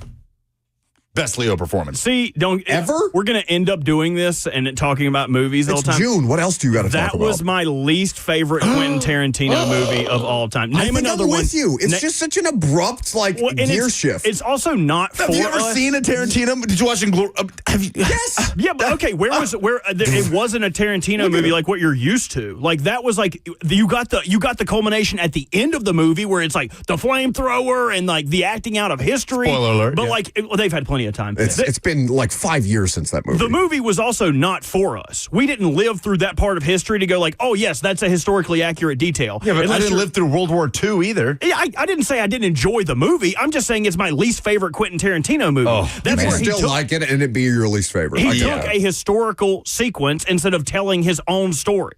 You know what I mean? The story was already told, and he morphed a story around it versus Jackie Brown, Pulp Fiction, Kill Bill, where he made his own story. Right. Well, he did that with, can we say the name? It's a movie, right? Inglourious Bastards. We can say that on here. Yeah, sure. He did that, too. He changed history. He's looking at us like we're going to stop. Yeah. He's talking about people going to a Trader Joe's and pleasuring themselves. Once Upon a Time in Hollywood is like one of my top 4 favorite movies. Really? I love it. I can't name 4 more Tarantino movies that you would prefer to watch than that. I love all Tarantino So you would movies. pick either of the Kill Bills you would pick that movie over either of the Kill Bills. How long has it been since you've seen Kill Bill? It's been a couple years. Don't you disparage Lucy Liu. I would rewatch. Oh, no, I love Kill Bill. I would rewatch Kill Bill before I offered that opinion top 4 Once Upon a Time in Hollywood. Oh, man. The Brad Pitt, Leo dynamic You was can get that in so Inglourious. Didn't Brad Pitt win an Oscar for that, for Best Supporting Actor? I believe so. Oh, he was so right. good. Jackie Brown. Don't even get me started on how good Jackie Brown is. Buongiorno. Like, Gorlami. Gorlami. Oh, God. Gorlami. love Brad Pitt in a Tarantino movie. All right. Who are we giving the tickets to? We've got. What if we just kept him on hold this time and didn't give it to He's been anybody? listening to us talk about Leo this is DiCaprio. the more compelling discussion. You want to talk about Titans tight end depth charts Okay, again? so Diego Pavia was Larry's submission. Kyle had Cam Ward. People getting worked up about Cam Ward dropping an F-bomb. Yep. Matt, his submission was NBA just haters. NBA hate guy. NBA hater who just hates the NBA for whatever reason and won't just admit he hates basketball. Dylan had the Red Sox trading away all their star players. Wayne, what was Wayne's? What did it have to do with Will Smith? Oh, that we did We not forgot mention summertime. Oh, that we didn't mention But summertime. that's not true. We did. We mentioned summertime. I'm going to go with, my vote is for Dylan because the Boston Red Sox trade. Did you see that they're having AI do interviews to like work for the Red Sox organization now? Oh. And stuff like that. It's just, there's multiple stories coming out about John Henry and that ownership group that just, I think is completely, I don't know. They seem to be doing things in a way that would not indicate success, even though they have had the most successful Red Sox run of the decade or the century at this point. I mean, they were really, really good for a period of time when we were in college, and since then they've fallen off in a big way. We're doing the same thing with you. You're missing so much time at work that every word you say is being fed into an AI server. So eventually we're just going to be able to replace you. It'll be Buck AIzing. Just give the tickets to Dylan. You can call us Wednesdays at 11 o'clock for the dumbest thing in sports this week, for the opportunity to win great prizes and for you to get that off your chest, whatever the dumbest thing in sports this week is. Although close second, Matt, talking about NBA hater guy, because those people are just thoroughly annoying. Just shut up. Don't watch the basketball then. I don't care how you feel about it. Yeah, complaining about it is more annoying than anything. All right. So we are going to pivot into the Titans' best duo here in just a second. But there is, speaking of NBA hater guy, let's talk about this ongoing conflict between Stephen A. Smith and the city of Memphis, because he was back on First Take this morning going at Memphis politically, which I guess is a part of his future presidential campaign as much as it was about the basketball situation. But Stephen A. Smith is on the broadcast the other night talking about NBA players being down on Memphis due to crime. So it's a show segment that was posted to social media. The quote, actually, do we have the audio? Okay, let's hear from Stephen A. Smith. Marcus, listen, I know y'all got to go. You going to tell folks why nobody wants to be in Memphis, or you want me to do it? Oh, no. For a player like me, I just don't think that the league, like, for guys like me, I love to be in Memphis. I embrace it, but you got to identify those guys, right? And it's not that simple, especially a younger guy to identify that wants to be in Memphis. I want to hear you say, why you think? The people in Memphis is a great sports town, great fans, great people. Yeah. But there's an element there where cats like Jimmy Butler and others don't feel it's the safest environment. I'm talking to the local authorities in Memphis. You got to clean some of that stuff up because it's dissuasive to NBA players. They have talked about it. I know they've told me. Marcus, listen, I know y'all got to go. All right. You going to tell folks why? Robert's nobody wants to be in Memphis, or you want me to do it? Can you fade that down at your convenience? It's looping. Thank you. He's multitasking. Not his fault. So he's talking about the crime rate in Memphis, even though the NBA basketball players that he's currently interviewing about it are saying, no, I'd be fine with going to Memphis. John Morant gets on social media and he starts taking shots. He's subtweeting Stephen A., right? He's saying, we've got an NBA final series going on. Instead of talking about Siakam and Halliburton, instead of talking about SGA and Jalen Williams, we've got Stephen A. Smith talking about the crime rate in Memphis. I love that he went with, instead of focusing on the performances we've seen from J-Dub and Shea, so obviously Jalen Williams and SGA, and then he says, and TJ/Siakam. TJ McConnell's the first Pacers name he put out there, which is awesome. It's an intro, but I mean, TJ McConnell was really, really good the other night, and I'm kind of pissed at Rick Carlisle for not starting him over Halliburton, but that's a conversation for another day. Yeah, the fact that he's mentioning McConnell, that was funny there. Like, we're not going to talk about TJ McConnell's performance, but yeah. So I just don't understand, like, has that ever come up before? I'm sure people talk about Memphis and the safeness or lack thereof of the city of Memphis at large, right? But I don't remember this ever being an issue for NBA players, like them talking about this publicly. Has this ever been an issue for Chicago or Detroit, like other cities that New York City is, like New York, that are perceivably, like, I don't think anyone's walking, like, if you're an NBA player, you're not walking the streets of Memphis. Like at 2 a.m. in like a sketchy part of town. Right, like, John Morant's not like, walking in Memphis, looking for the crime that is all abound. Like, that doesn't happen. Well, maybe a bad example. But, like, there are other NBA cities that are, I would say, more notoriously linked to crime or things of that ilk than Memphis is. When's the last time a professional athlete in Memphis that had something happen, crime-related, to them? Like, was a victim of, I mean, maybe it's happened. I don't know, but, like, I don't. Ricky Pearsall got shot in San Francisco last year over someone trying to steal his watch. Like, this stuff can happen. I understand, like, crime rates can be what they are, but I've never ever heard somebody object to playing in Memphis because of crime. It just seems a weird thing, a weird straw man to make out of Memphis, even though it's a polarizing topic. Which, by the way, if you're entering into the political spectrum the way that Stephen A. is, then this is something that you want to traffic in. But I would figure he would do it on his Stephen A. Smith show on Sirius as opposed to doing it on First Take.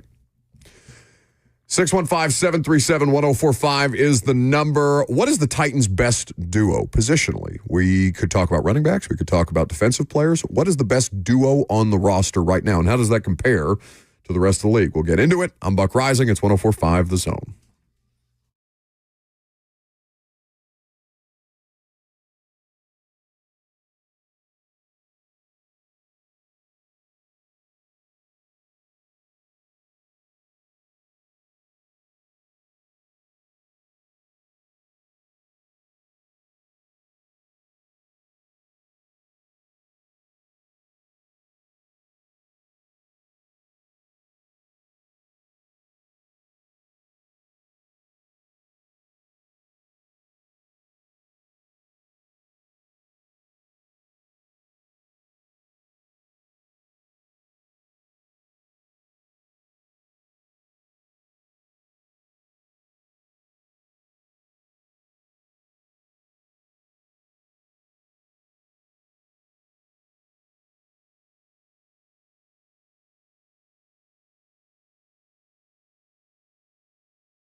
Welcome back to the show.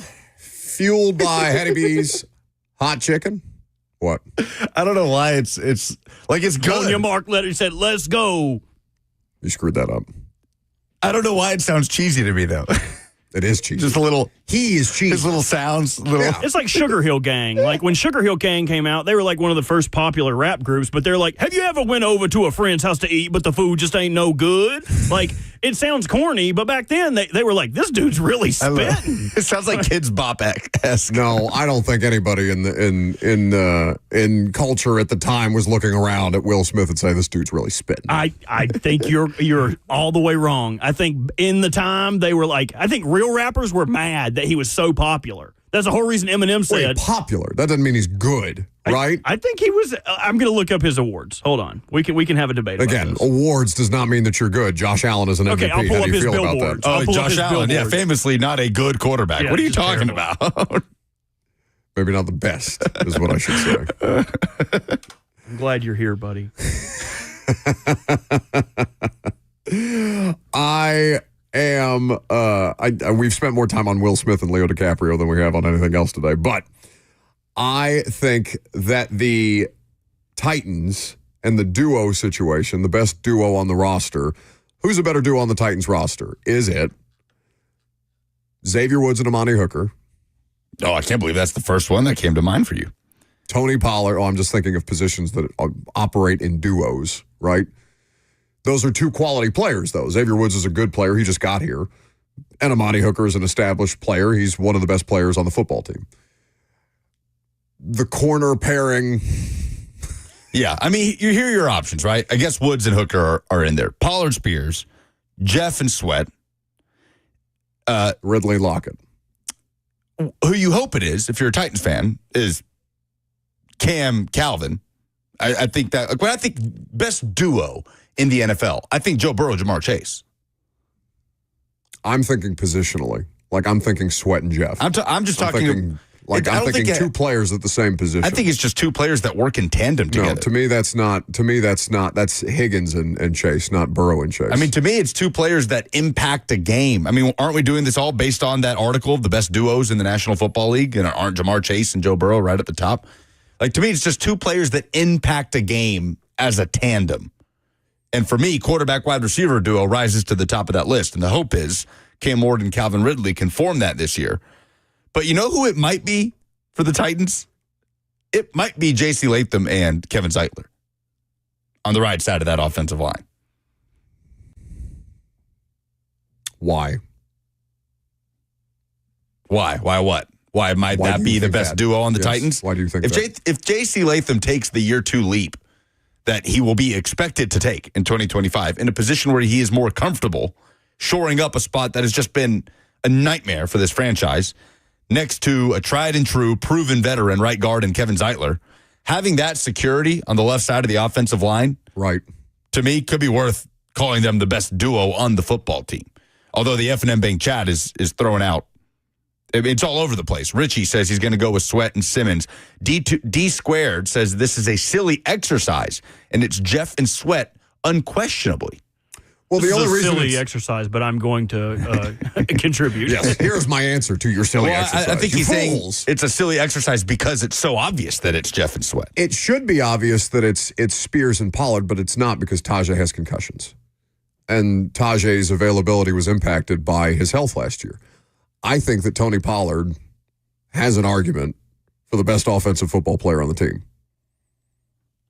He did that with injuries last year. He had a career year on a terrible football team while injured, and injured early. Is Tony Pollard a better running back than Calvin Ridley is a wide receiver? He was last year. He was last year, but also, and Tony Pollard was fantastic last year, career year. But what's more impressive? I mean, honestly, it's a legitimate question. What's more impressive, what Tony Pollard did last year behind that offensive line and the absolute lack of threat in the passing game, or Calvin Ridley having a 1,000-yard season with that situation at quarterback? Pollard. I think the degree of difficulty is always on the running back because they know if you can't throw the ball that you're going to try and run the ball. And the Titans, the best thing that they did last year as an offense was run the football with Pollard. So you know that you're going to be able to meet that guy at the line of scrimmage. You're going to load the box up and you're going to try and make him beat you. And he found ways to beat you anyway. Hey, we wasn't the best running back in football. That guy, used to play for your team. Now he's a Baltimore Raven. But it's still, when you are as predictable as they were, and when you get set back as often as they did, and you have no other choice but to, okay, Tony, just going to hand it to you, try and make something out of it for us. And when you're leaning on that individual as much as you are, because how many other options are there in the passing game? Well, last year or going theoretically, there's at least at any given point. I mean, I guess a running back would count as an option in the passing game, but there are other options where Calvin Ridley is not the sole focal point. Tajay was out there. It's not like Tajay was a complete and total non-factor last year, but he wasn't as impactful. Brian Callahan's talked about this.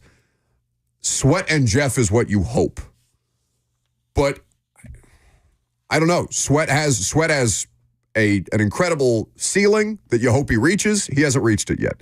Jeff is... Well, there's some potential in all of these. Oh, yeah. Like, all of these There's a proven commodity, and then there's one with potential, There's right? an if on all of them. Latham is the potential. Mm-hmm. Zeitler is the proven commodity. Yeah, Spears, the potential next to the proven Pollard. Cam Ward, the potential next to Calvin Ridley. I might argue that Jeff and Sweat is as nebulous as one, because Jeff has not lived up to the aspirations that I think Titans fan, or the expectations that Titans fan have of him. You think that's unfair? Like, Sweat may get there. Jeff may have a career year. He may come back better than ever. He may play his first full season since 2021? Last time Jeff Simmons played a full NFL season? And I'm not down on them by any stretch of the imagination. It is definitely one of the better duos that the football team has, one of the more talented areas that the football team has. But I'm leaving a good bit of that up to projection, even though I saw it have a huge impact in certain situations last year. It was not as consistently impactful as I would have liked it for it to be, and I'm sure as they would have liked for it to be. So it's probably an argument. I mean, Cam Ward and Calvin Ridley, I don't think you can put in this conversation yet. Cam maybe. Cam, you're hoping.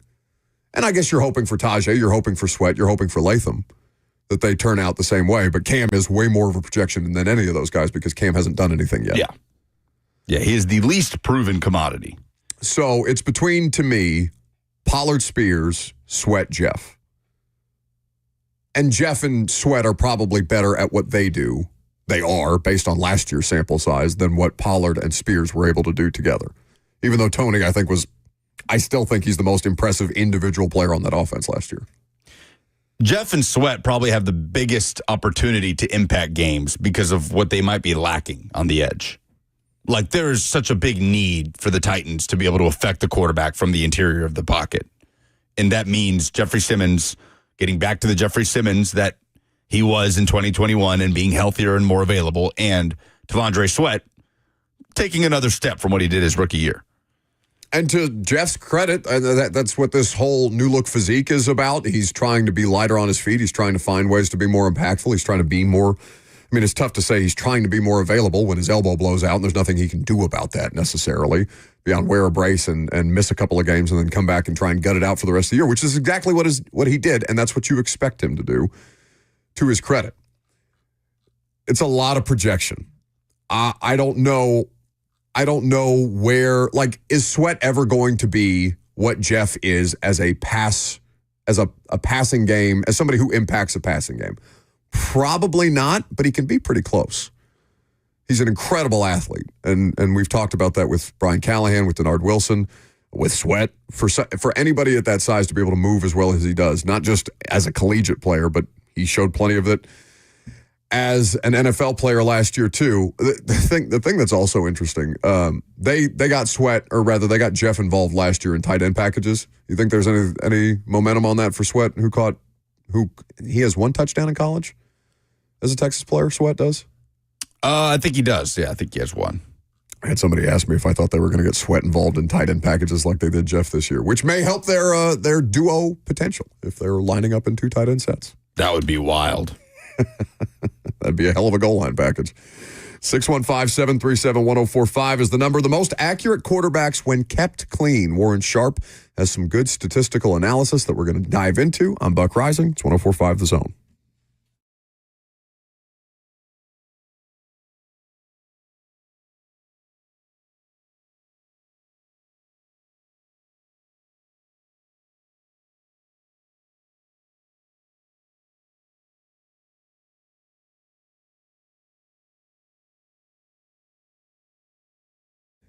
The Tennessee Men's Clinic has been helping guys get right for over a decade here in Middle Tennessee at either of their 2 locations in Cool Springs or in downtown Nashville. They offer you personalized treatment plans with multiple urologists and providers that tailor solutions specifically to your body and to your goals, because online pills are overpriced and ineffective. And at the Tennessee Men's Clinic, they don't do guesswork or gimmicks, just real science and effective treatments. And a lot of guys who are going through this process or putting off seeking treatment may just chalk up that tired, sluggish feeling, not feeling like yourself, up to the aging process. It doesn't have to be that way. Those things aren't inevitable, and that's what the Tennessee Men's Clinic offers you so many options to get right. So stop procrastinating today. Call them at 615-208-9090. That's 615-208-9090, or visit them online at TennesseeMen'sClinic.com.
It is 12 o'clock. Good afternoon from the 104.5 The Zone studios. I'm Lucas Panzica. The Florida Panthers are Stanley Cup champs once again, winning Game 6 at home in a rout 5-1 over the Oilers on Tuesday. Sam Reinhart with 4 goals in the clincher, including 2 empty netters. And the Oilers fall to Florida in the final for the second straight season. The College World Series is down to 4 teams in the semifinals. Today at 1 p.m. in Omaha, Louisville taking on Coastal Carolina. And then at 6, it's an SEC matchup, Arkansas versus LSU. For all your foundation repairs and waterproofing needs, visit USSTN.com. Breaking news at once on your home for the Titans and Vols. This is 104.5 The Zone.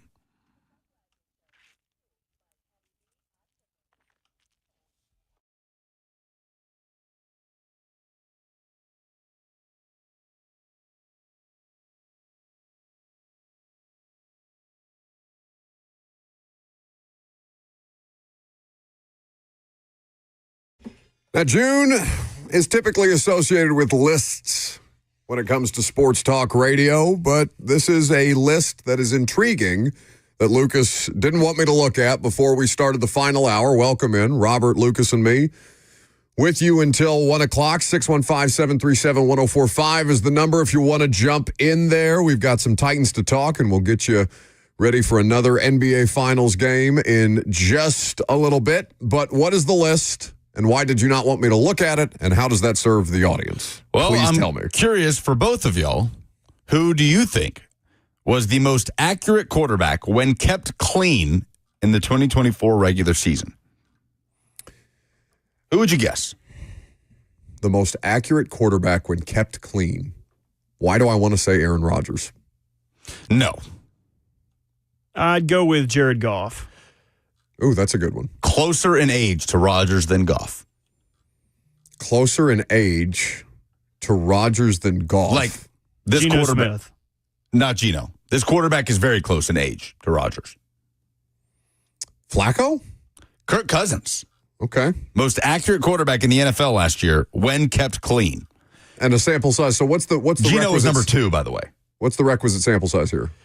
This is just the regular season. 2024 regular season. So Geno Smith was number 2. Joe Burrow, unsurprisingly, number 3. Jalen Hurts, number 4. And how about this? The 5th most accurate quarterback when kept clean in the 2024 regular season, Daniel Jones. What we got?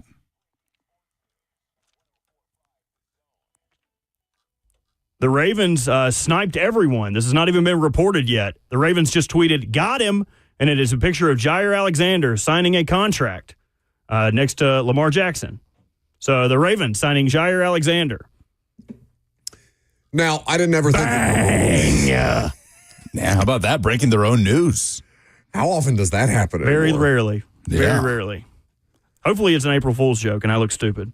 No, it's their official account. And it's June. The Titans were never realistically in on Jair Alexander, even though I don't think there was a lot of fans that were asking about it. You probably got some while I was at minicamp. We were kind of consensus. It doesn't feel like the right move for the Titans. Already kind of dealing with what you're dealing with L'Jarius Sneed. You know what? Something else over there that somebody brought up to me that I had not considered. What's their current cap space, the Titans? Oh, like 30 million-ish. Does that mean that they have $30 million in cash on hand to spend on players?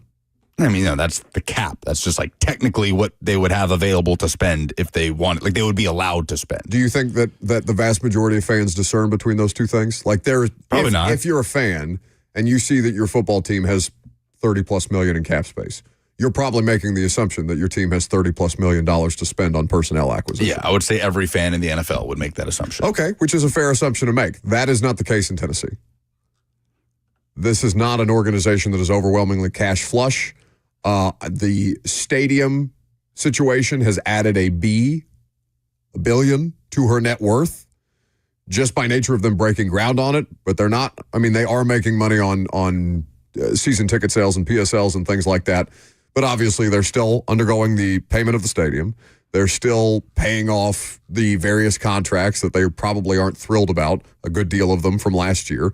They're still paying off coaches and things like that. So I think that's an important thing for Titans fans and any other football fan to keep in mind. And I'm not saying that the Titans don't have $30 million between them to spend right now. I'm just saying that they are more cash-strapped than their cap space would indicate when it comes to personnel acquisition. So beyond just the practical nature or impractical nature of a team like the Titans going after Jair Alexander because there's some uncertainty around L'Jarius Sneed, I also think that that's probably going to keep them more waiver claim centric in free agency than going out and grabbing Zadarius Smith, Amari Cooper, a big name that you know that's going to come with a bigger figure associated with that. Do you feel good about Jair Alexander? Because that's now Cheeto Awuzie, Jair Alexander. Who's another Ravens corner? You've got Marlon Humphrey. You've got Nate Wiggins, the first-round pick from last year. Brandon, has he ever really panned out that way, Nate Wiggins?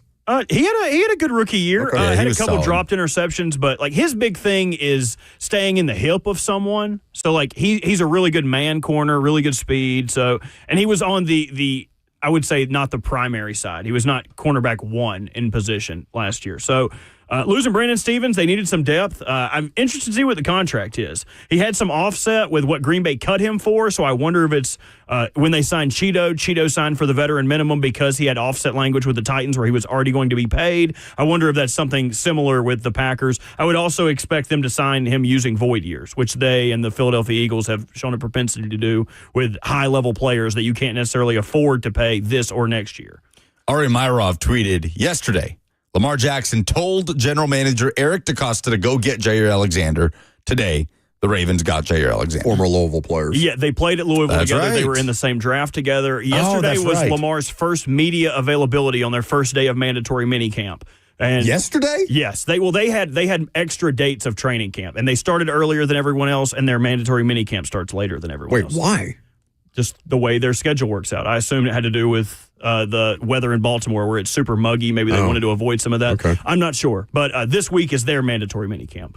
And Lamar was asked about it, and he was like, hey, I want to say up front, I love all our corners, but EDC, go get him. EDC is Eric DeCosta. And they made it happen. And the Ravens are tweeting EDC made it happen. I love that. I missed that. That's it's a literal video saying EDC made it happen. 10 minutes ago, Adam Schefter reporting, the Carolina Panthers have a lot of interest in Jair Alexander. No. So this tells me nobody knew that he was going to come in, which I love. Doesn't that seem obvious, though? Because Lamar and Jair, they have a really close relationship. If I remember correctly from that 2018 draft when Lamar got taken, wasn't Jair Alexander one of the people speaking to him they gave him an iPad to watch afterwards, Lamar? Yep. And there's people from his past and from his previous college teams and stuff like that kind of congratulating him or encouraging him or all these different things. It was a real wholesome moment. I mean, to your point, the Ravens have already tweeted out a picture of Lamar with Jair signing and then the video of him running in to congratulate him. So really good friends.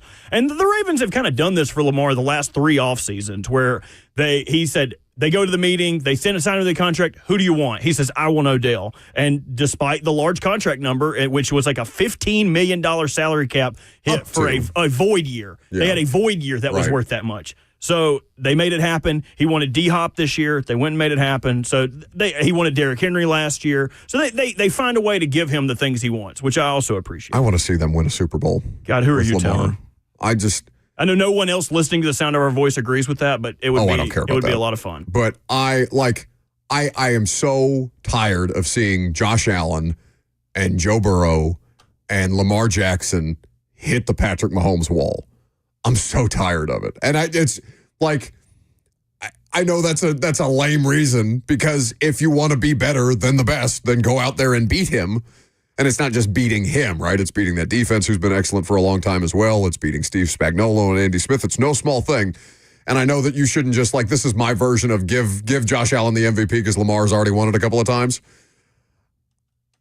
I hate the idea of seeing those 3 uber talented players at their position, all 3 very different players at that position, never get the opportunity to play for a Super Bowl just because Pat's the thing standing in their way. But I'm sure people felt that about Rivers and Roethlisberger and Manning with Brady standing in their way, and Flacco gets one by him, and Roethlisberger gets one by him, and Manning gets two by him, but that's about it, right? The rest of the time, it's Tom Brady all the way. 615-737-1045 is how you jump in if you want to get involved. So that's Jair Alexander wasn't super available last year. Felt like there was a bit of a, I don't know. He's got a flammable personality. Is that a fair way to put it? Robert reminded me of the instance where he was suspended. He nominated himself he nominated himself as a captain for a game and was suspended for a game. And the head coach Matt LaFleur ended up coming out and saying that's not the only reason he was suspended, but that was the public facing reason. Why? Do you remember why he nominated himself as the captain? I think it was an NFC North game, if I remember correctly, and I think he just had beef with another team. Yeah, it was some personal reason. Where he's gone back and forth with Amon-Ra St. Brown a bunch. It was some personal thing where he's like, no, I'm going out for the coin toss today, even though he was not directed to do so. He essentially sent himself out for the coin toss and then got suspended. But he hasn't played a whole season since 2022, where he played 16 games. So he's played in 7 games each of the last 2 seasons. But there's a star next to him in 2022. What does that indicate? All-Pro? Yeah, he was a second team. He was a Pro Bowler and a second-team All-Pro in 2022. And it's been some time since he's achieved that level of play and that level of availability just generally. Like Lucas said, he's only 27 though. So if you're going, that's the thing though. Like $6 million in total, according to Jeremy Fowler. Oh my God! I mean, what? One year signing? Like I said, the offset language, and that $6 million. $6 million? It's probably less this year, and they put void years on it, so he would make $1.5 the next 2 years. The way Fowler puts it is a chance to reestablish his value on a 1-year deal.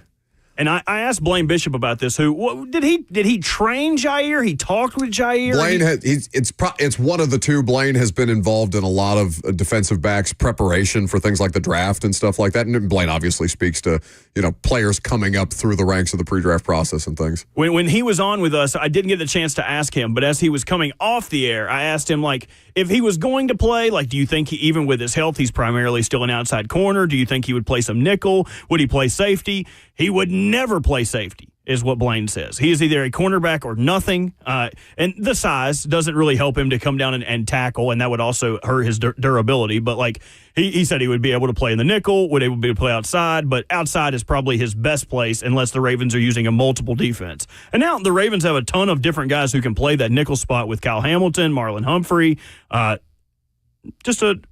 Works out. Works out. I don't want to look at you trying to be diplomatic. I don't want to puff my plumage. Why not? Go ahead and talk some smack in your Ray Rice jersey. I'm good. This is not Ray Rice again. Are you sure? I'm positive this is a Nike shirt that's a little too tight.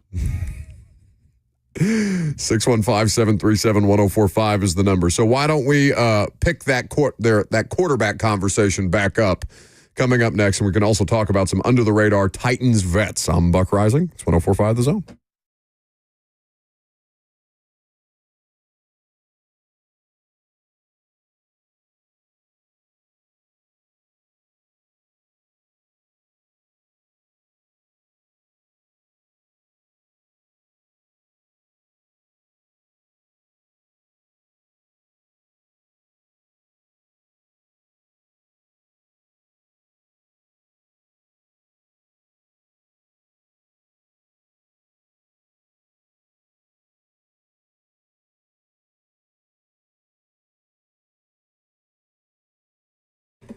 Picture this. You're working remotely from home and your power goes out. It happens more and more lately, especially with adverse weather situations that we here in Middle Tennessee deal with all year long. No need to compromise with Mother Nature anymore. Consider owning a home generator from Premier Generators. It's the smartest investment you can make.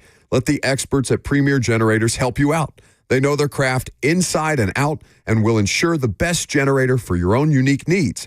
Premier Generators is the largest certified generator dealer in Tennessee, always offering a 10-year warranty on all generators. The consultation is free, so what are you waiting for? Contact them today at premiergenerators.com or call them 615-439-2992. That's 615-439-2992. PremierGenerators.com.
Oh, I loved this song.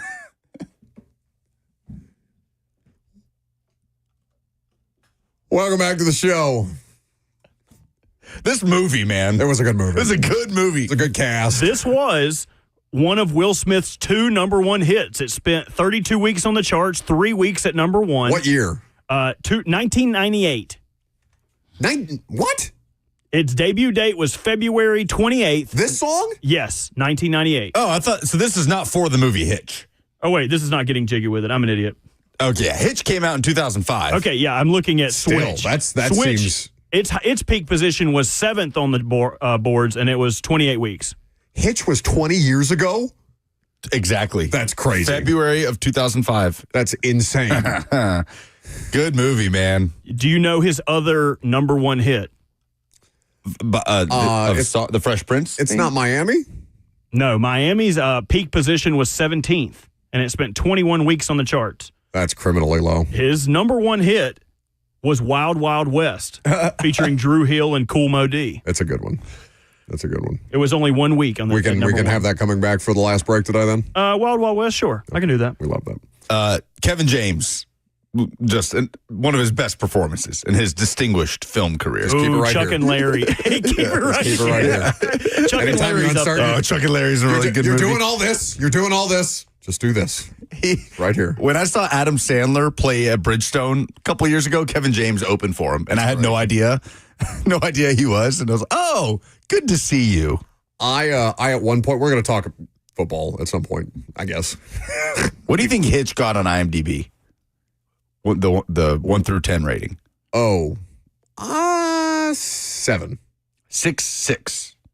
Really? 6.6. Okay. Is there logic? Is there an explanation behind the rating, or is it just a rating, a flat rating? It's a rating. 68% on Rotten Tomatoes. That's like people who like will say on Rotten Tomatoes, but this movie graded out poorly on Rotten Tomatoes. Isn't Rotten Tomatoes a fan voting metric? There are 2 different scales on Rotten Tomatoes. Okay. There is the audience score, and then there is the critic score.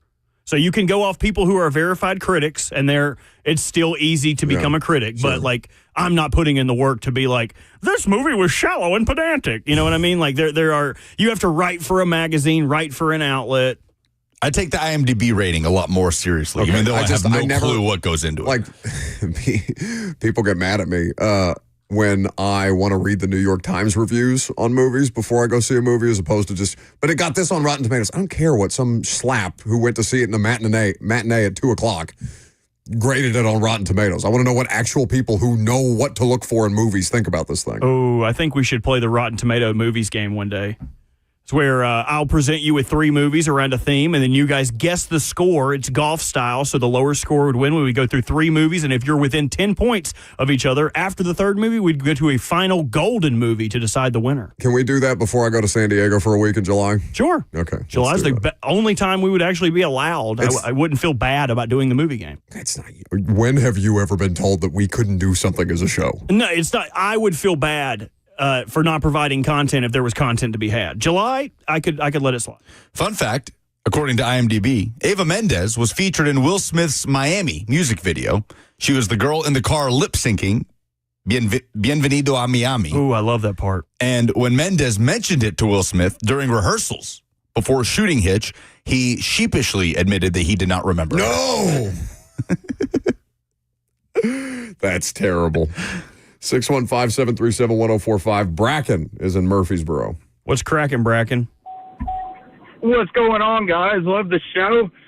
Heard your comment on wishing Lamar and Burrow and Allen would win all these Super Bowls. Mm-hmm. And as a Titans fan, you know who I wish would win a lot of Super Bowls? Mr. Cam Ward. I don't care if these other guys retire with a combined 0 Super Bowls between them. They can end their careers tied with me and Will Levis and Dan Marino for 0 Super Bowls. Titans all the way, baby. Well, that's fine. That's you're a Titans fan, and that's what you should root for. Whereas I want to see great players, and maybe Cam Ward will become a great player. Maybe Cam Ward will put himself in that same category or be, biting at the heels of Josh Allen and Lamar Jackson and Joe Burrow and Patrick Mahomes to try and get there. You hope for competitive football for sure, first and foremost, but I know those players to be great. And I do, I wish Charles Barkley had a ring. I do wish Charles Barkley had a championship. I wish Dan Marino had a championship. Like, I hate to see greatness wasted, or at least not enshrined forever, or something that you can use against them.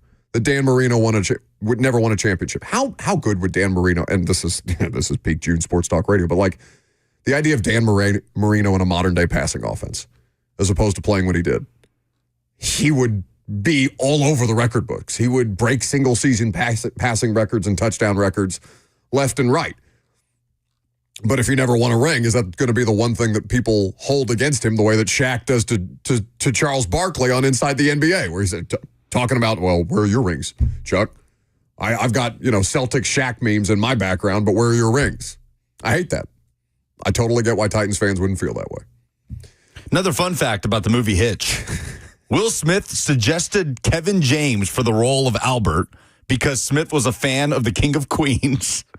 Great show. It was a good show. I just love the idea of Will Smith watching King of Queens and we need that guy. That guy. Get me that guy. In his UPS who's arguing uniform. with Ben Stiller. Jerry Stiller. Yep. I love that era of sitcoms, too, that was like super unattractive fat guy, super hot wife that he would never be able to pull. Like what? George Lopez? Yes, King of Queens? Yeah, King of Queens. George Lopez. No, I was about to say the Drew Barrymore show. But like Drew Carey, there's no like beautiful woman he's tied to, I don't believe. But if there was, that would be another example. Not Drew Carey now. Tyler says we're forgetting Will Smith's best movie, Shark Tale. Oh, it is an underrated banger. It's a really good movie. I don't think I know Shark Tale. It was so good. It repopularized the song Car Wash. Because he works at a car wash. They're playing at all the fish, like the whales come through and get scrubbed. Why? Oh, okay. You I was going to say, remember why do fish need a car wash? Everyone in the chat's about to get bonked when we talk about, I think her name was Lola, the attractive fish. No, you can't get horny over. Played by Angelina Jolie. Oh, I did. Oh, okay. Like the Bucks cast? in. Okay, yeah. I take it back. You can't? Have you ever seen Jessica Rabbit? Come on now. That's the one. Yeah. That's the one. But I mean, how old were we when Roger Rabbit came out? Like 6? Haven't you heard the quote, fish are friends, not food? Isn't that That's from Finding Nemo? Oh, yeah. That's not Shark Tale. It was a shark that said that. Look at him trying to hit me over the head. You uncultured swine. You Philistine. Wrong fish movie. But Robert De Niro plays the big shark, like mob boss shark in Shark Tale. How the hell did they get all these people to do this movie? It's a good movie. You should Jack watch Black is in it. Martin Scorsese has a voice acting role in this. Renee Zellweger, like we said, Angelina Jolie. I mean, the guy who plays, Vincent Pastore from Sopranos. I mean, it's an elite cast. Yeah, we need to have a show field trip to Buck's house to watch this movie on his uncomfortable couches. I'll bring my own chair. I'll bring my own couch. Yeah. I bring a beanbag. Somebody asked me about that couch the other day, and I specifically brought up Lucas looking at that couch and saying, "What? That looks like the most uncomfortable couch ever." I go, "That's because you're not supposed to sit on it. You're just supposed to look at it." That makes no sense. Admire the couch. It's in your living room, not your non-living room. Which is a shame because I have that 85-inch TV in my living room, and now I won't sit down there and watch movies. I'll just go up to my room. Oh my God. The sadness that you chose. But no, it's not. It's perfect. It's a perfect chair. It's not like a couch by general design. Like it's a perfect chair for me, which is all I need. 615-737-1045 is the number. Who's the most under the radar Titans veteran signing this offseason? They didn't have under the radar guys last year, right? They're just throwing money all over the place, and Kenneth Murray counts as underrated because he just didn't get like a 4-year deal. I mean, who is their over the radar signing of the offseason? Dan Moore because of the money? Because of the money. The money and because of who he is. Like, it's not just the money, it's the player that got that money, which is there's always going to be sticker shock in the offseason market, but Dan Moore was like a league-wide sticker shock type of situation. I feel like you could throw Kevin Zeitler and Draymond Jones into an over-the-radar because of the positions that they play. The Titans' offensive line was so poor that Kevin Zeitler is probably the second most impactful free agent signing they've had, and number 3 could also be switched with that at Draymond Jones, a position they could probably still do to invest in. Everybody else should be free game, in my opinion. So it's Cody Barton. Cody Barton, though, he's coming off a career year. He's an established player. He wasn't great in Seattle. He was way better in Denver. He had a Washington stint, too, right? It went Seattle, Washington, then Denver. Denver is where he had the career year last year, and now he's got the 3-year deal with the Titans. So Cody Barton, I asked him, this was during OTAs. We had a sit-down with him. And is there anything that you have to read before we play this Cody Barton out again? Yes, Robert, if you could prepare to find me, please. Join me, Lucas Panzica. I want you to point at yourself when you say that. This Thursday and this Sunday at Fog Street Lawn Club to gear up for the U.S. men's national team games. Gold Cup, group stage. They play Saudi Arabia tomorrow, and they play Haiti on Sunday. We'll be hanging out at Nashville's best soccer destination. It features British-style lawn bowling, authentic pub fare, the fish and chips, fantastic, and the match day atmosphere that is great for fans. Get your friends, wear your red, white, and blue. Make Fog Street Lawn Club your home base for every big moment. So I'll see you guys at Fog Street Lawn Club this Sunday. For more info, visit 1045thezone.com. NBA Finals will be on. Good drink selection. We'll have giveaways, merch. See you there tomorrow night. Thank you, Robert. Now, this is a song I wrote a few years back. All right, that's it. That's the end of the line for me.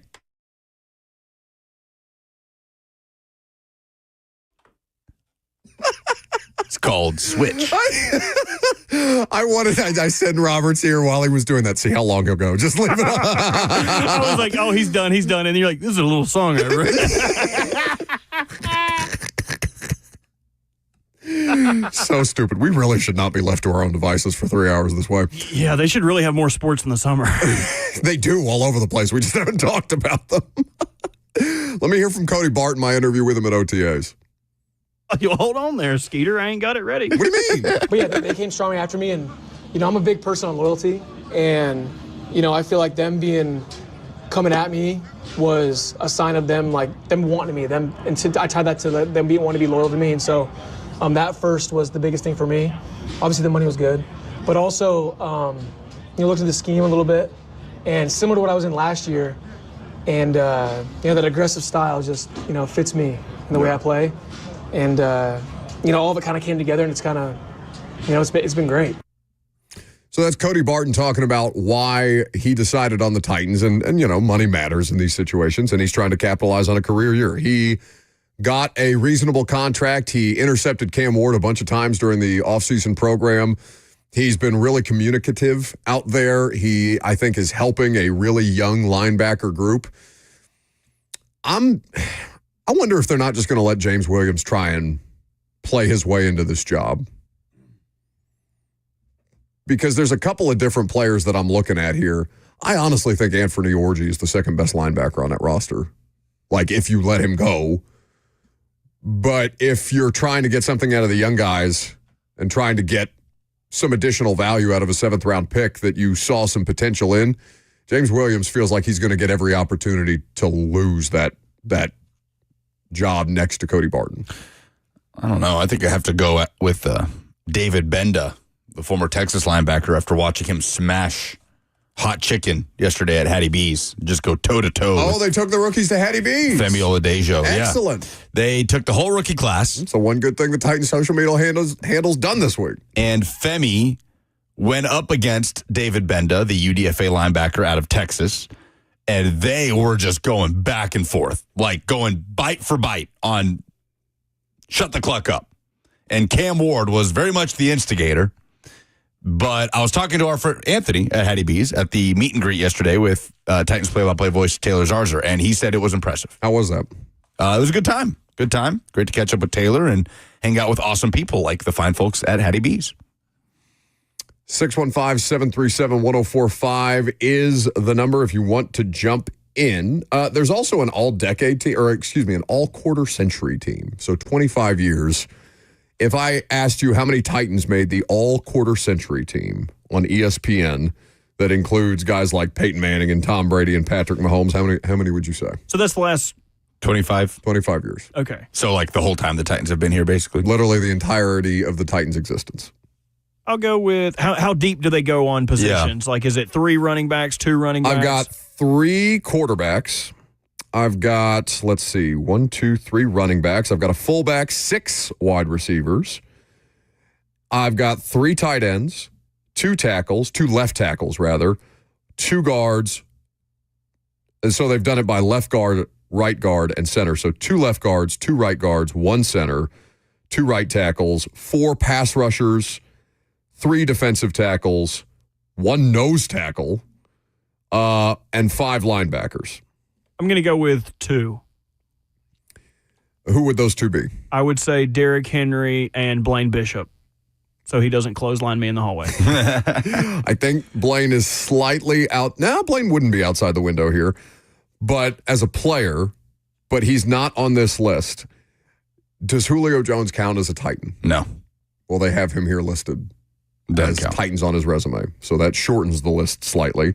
Derrick Henry is one of the 3 running backs. So the quarterbacks on the all-quarter century team are Peyton Manning. I mean, it's Tom Brady, Peyton Manning, and then Patrick Mahomes. The running backs are Priest Holmes, Christian McCaffrey, who I think is the most overrated player on this list. I think Christian McCaffrey is his name brand equity is doing a lot of heavy lifting for the lack of production that he's not lacked production, but he has lacked availability. He should be a much better player. People think he's a much better player than he's actually been. And people can argue. I wouldn't argue with you about production. 3 1,000-yard rushing seasons. I think that would surprise people if you said that flatly. You know who I was kind of tempted to guess? Albert Hainsworth. I was tempted to throw his name out there as a guess, but I'm doubting he's on there. So they're counting Julio Jones and Randy Moss as Titans. 3 Titans so far. Oh, my God. Okay. I mean, it's kind of like Madden Ultimate Team. If they played a snap for your team, you can use them. They are, so the defensive linemen, J.J. Watt, Vince Wilfork, Chris Jones, Calais Campbell, Aaron Donald, Julius Peppers, Myles Garrett, Jared Allen, DeMarcus Ware, Willie Anderson. Willie Anderson is a tackle. Lane Johnson, Willie Anderson, Marshall Yonda, Zach Martin are the guards. Jason Kelsey is the center. Steve Hutchinson and Alan Faneca are the left guards. Evan Mathis pumping his fist for being omitted. Then you have Trent Williams and Joe Thomas. Tony Gonzalez, Travis Kelsey, and Gronk are the tight ends. The wide receivers, Justin Jefferson, Marvin Harrison, T.O., Julio, Calvin Johnson, Randy Moss. They have Kyle Juszczyk as a fullback on here too. Then you get into the defensive players. Linebackers are Ray Lewis, Bobby Wagner, Urlacher, Levante David, Luke Kuechly. Corners, Darrell Rivas, Champ Bailey, Rondé Barber, Richard Sherman, Pat Peterson. Safeties, Ed Reed, Palomalu, Brian Dawkins, and Earl Thomas. Specialists, Justin Tucker, Shane Leckler, and Devin Hester. So they are counting 4 of those. Oh, and long snapper Morgan Cox. Nice. That counts. Not really. Yes, it does. Are you sure? If you're going to count Julio Jones and Randy Moss. Morgan Cox has done 100 times at his position what Julio and Randy Moss did at their respective position. I don't like you claiming him. No. He's a VFL too. The ESPN push notification says there are 5 Titans on this list, and 3 of them are famously from other teams. Morgan Cox is a Titan. All right. He's back home. Morgan Cox. He's from Collierville. It was 13 years in Baltimore. He can also be a Raven. 2010 to 2020. He can also be a Raven. Derek Mason, Raven and Titan. Morgan Cox, Raven and Titan. Disrespecting Julio Jones, Titans legend. Randy Moss, Titans legend. Morgan Cox has been a Pro Bowler since he arrived here. Andre Johnson, Titans legend. Andre Johnson probably could have been on that. List, he could have been. He could have been. Andre Johnson. I think that was my first season. Andre Johnson. Anyway, he played for damn near every AFC South team. Last call for phone calls. If you got them, we'll wrap up the show. Coming up next.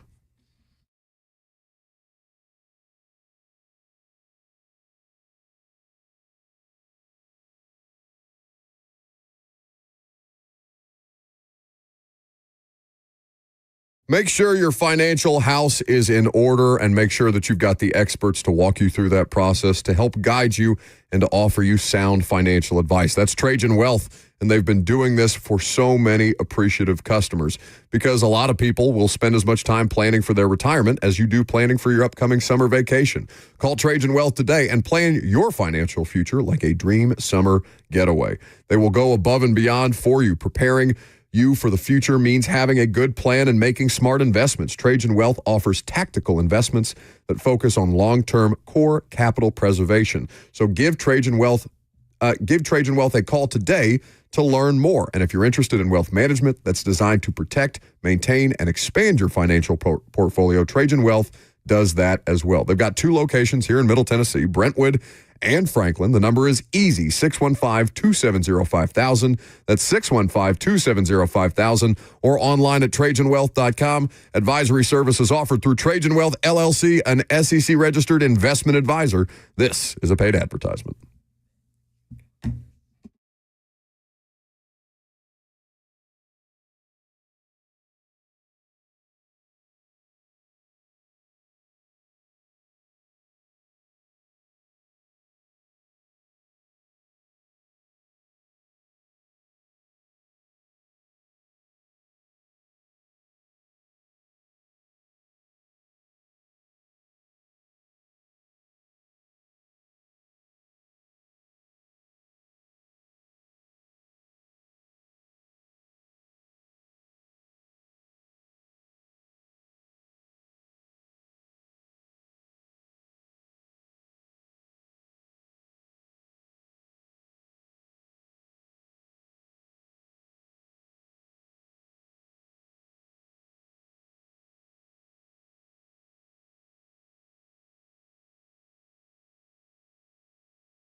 Will Smith's catalog, baby. He's just trying to get through it. It works, though. Welcome back to the show, fueled by Hattie B's Hot Chicken. We'll get your last call for phone calls here in just a second. I have a different path that I want to take Lucas and Robert down to see what their level of interest in this idea might be. But, Robert, do you want to tell me who's on line one, or do we just want to Russian roulette our way through this thing? Yeah, go ahead. Give it a shot. All right, line one, you're up. Go ahead. Make it good. Hey, guys. I think CJ2K deserves to have that opportunity to be on that quarter-century team, but Jerome Bettis, too. Let's not forget about the bus, man. Hell, he took a lot of guys to the ride. I'll hang up and listen. Appreciate the show. Thanks for the call. Please don't drive. What? Didn't he sound a little inebriated to you? Oh, I don't know. I mean... Yeah, I was just worried. He was like, all right, I'm going to get in my car and go to CVS. Please don't do that. Stay home. Get it delivered. You don't know what that man's doing with his day. I'm just letting him know. Okay. Giving him a warning. It's a friendly PSA. McCaffrey doesn't belong on that list with so many other great running backs. I don't think I would put CJ up there. I don't think I would put the bus up there. I would absolutely put Adrian Peterson up there. The fact that Adrian Peterson is not up there is criminal to me. CJ did some stuff that we have never seen. No, I know. But if you're like, who's the better running back between CJ and Derek? Well, Derek. Okay. So Derek is there. And more sustainable, more. Right. Yeah. Derek is still doing it. Adrian Peterson was doing it until they basically made him stop. Titans legend. But Adrian Peterson was like first-gen Derrick Henry, or Derrick Henry was next-gen Adrian Peterson, is I guess the way to phrase it. In the style that they played with, and the durability that they both brought in, how much of the how slanted a percentage of the offense was just based and derived off their ability to drag things through, right? Christian Ponder appeared in a playoff game because Adrian Peterson was his running back. Another Titans legend. Ponder? Peterson. Oh, yeah. I already made that joke. All right. I was watching, so Tuesday nights are my off night. We don't have prime time. And I got done with the College World Series game, Arkansas just rolling last night.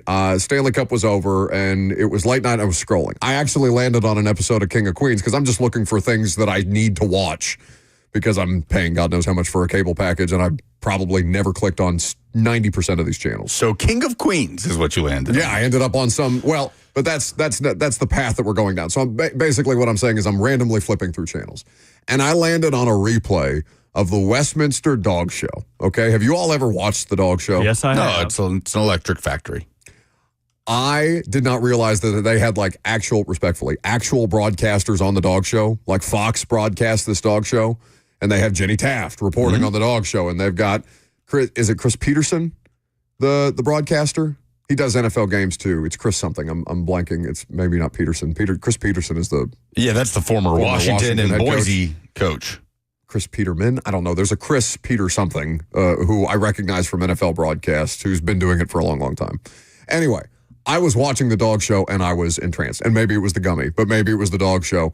And I thought that it would be so funny. In fact, I texted Sean Wyman last night. I was like, who do we need to talk to get us on the Dog Show? I think we should try and do something with a Westminster Dog Show, maybe a lower level. Maybe we like try and best in show our way through one of these things. Like we would be the dogs? No, like we would be the commentators. I like Roberts. I like Roberts. Robert's Dress version. me up. What's that show on FX? Like what kind of dog would Robert be? Wilbur. Oh, I would probably be a Rhodesian Ridgeback. That's not true at all. You are not nearly aerodynamic enough. I'm thinking German Shepherd. Not the one of those. Either the German Shepherd one, and that what I'm looking at currently is not best in show. I would probably be a mutt. I think that you would want to be one of these old English sheepdogs. I could get down with that. They kind of like have dreads, they always get joked as like mops and Looney Tunes. No. I would also be cool with being a St. Bernard. St. Bernard would be up there. It would have to be something with some heft, respectfully. I don't know how you could say that respectfully, but okay. I can say whatever I want as long as I say respectful afterwards. I think it would Chris be a dog. Myers. Thank you, Chad. I think well it would be a dog who Chris is Myers. fat as hell, if you were going to be a dog, respectfully. You also just hate dogs, so I don't know where this sudden interest in the Dog Show comes from. Oh, I wouldn't want to mess with the dogs. I just want to be a commentator on the Dog Show. Oh, you know what dog Buck would be? He would be a Scottish Terrier. Like the very pompous, horse-built dogs that have the mustaches. They look like they would smoke a cigar if they had thumbs. Like one of those crusty ones? Look up Scottish Terriers. Scottish Terrier. Lucas is a dachshund. Oh, I'm so down. I love those dogs. Scottish Terrier. I'm looking up Scottish Terrier right now. No, see, but that, I don't know. I do. That's exactly what you No, would I be. think so, but like a crusty one. And, you know what I mean? Like you want an old one, like a 75-year-old one. I feel like he would have to have a monocle and be at the heights of dog living. Is that what the little piece in Monopoly is? Is that a Scottish Terrier? Yeah, absolutely. I believe so. Yeah, I believe absolutely. So. Okay. Yeah, it is. I'll wear that. That's a pretty dog. I'll take that. Lucas would have to be a dog with some hunk in the back. Now, see, I for sure would have said poodle for me. For Lucas? No, for me. Oh, I for sure would have said poodle. Or that or Dalmatian. Dalmatians are dumb, though. Dalmate, that's fine. I'll be dumb. Those dogs are awesome. We had my grandparents had a Dalmatian. It was a female rescue Dalmatian named Bob. Dumbest dog alive. I have a sad story about a Dalmatian. Oh, My mom had a Dalmatian as a kid. I want it. Play polls. Really, right now? Yes. Tell the story over the polls. We don't have a dog poll. Roof, roof. These are the polls. We do, actually. We do. We literally have a dog poll. Do we actually? Yes. Who's the dog? Oh, we do have a dog poll.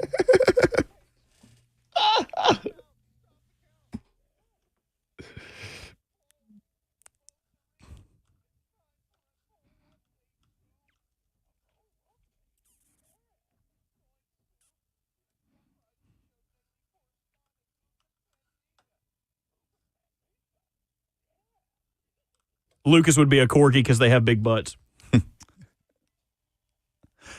Presented by Two Rivers Ford, the South's most trusted Ford dealer. What's the dumbest thing in sports this week?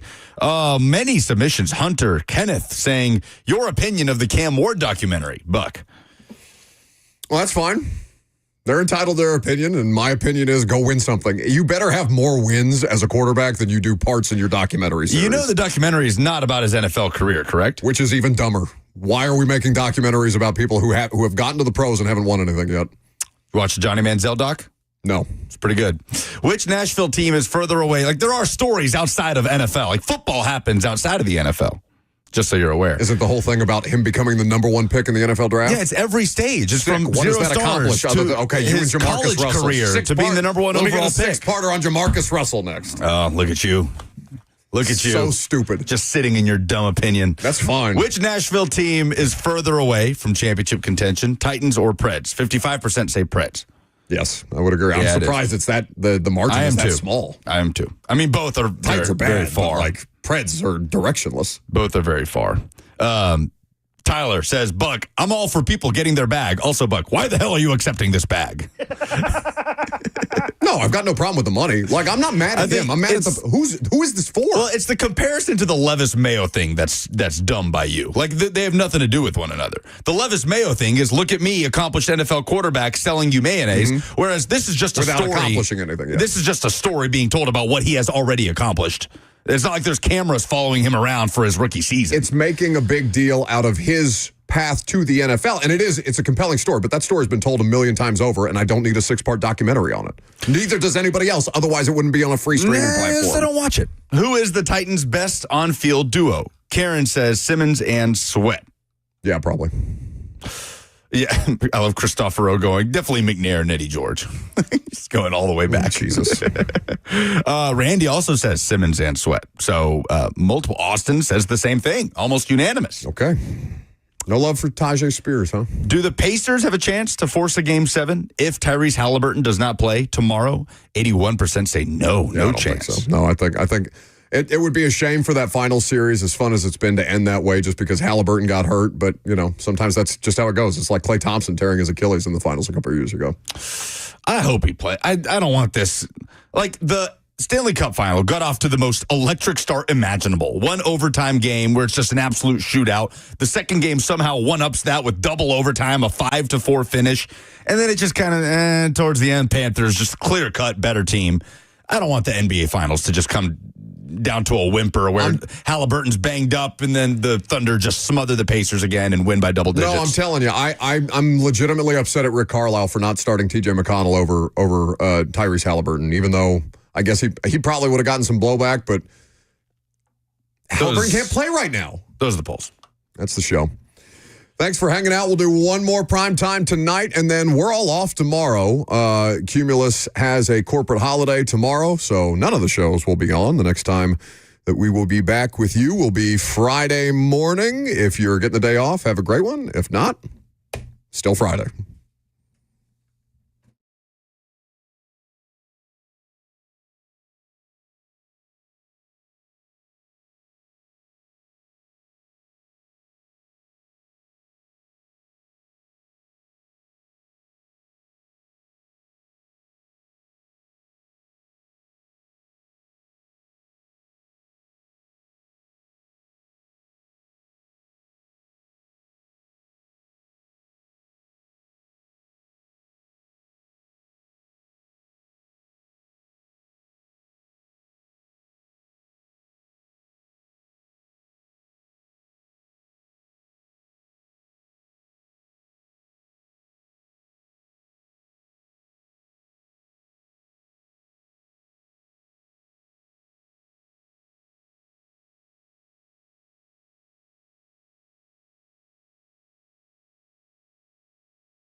It is 1:01. Good afternoon from the 104.5 The Zone studios. I'm Jackson Williams. In NFL news, the Ravens and cornerback Jair Alexander have agreed to terms on a one-year deal worth $4 million up to $6 million with reachable incentives based on playing time. Alexander released from the Packers last week after spending the first 7 seasons of his career in Green Bay, where he was a 2-time Pro Bowler. We have a Stanley Cup champion in the NHL as the Florida Panthers go back-to-back, defeating the Edmonton Oilers 5-1 in Game 6 to hoist the cup for the second straight season. Sam Reinhart scored 4 goals for the Panthers, 2 of those being empty netters. The Atlanta Braves back in action tonight as they take on the New York Mets at home. First pitch at 6:15 p.m. For our foundation repair and waterproofing needs, you need to visit USSTN.com. Breaking news at once on your home for the Titans and Vols. This is 104.5 The Zone.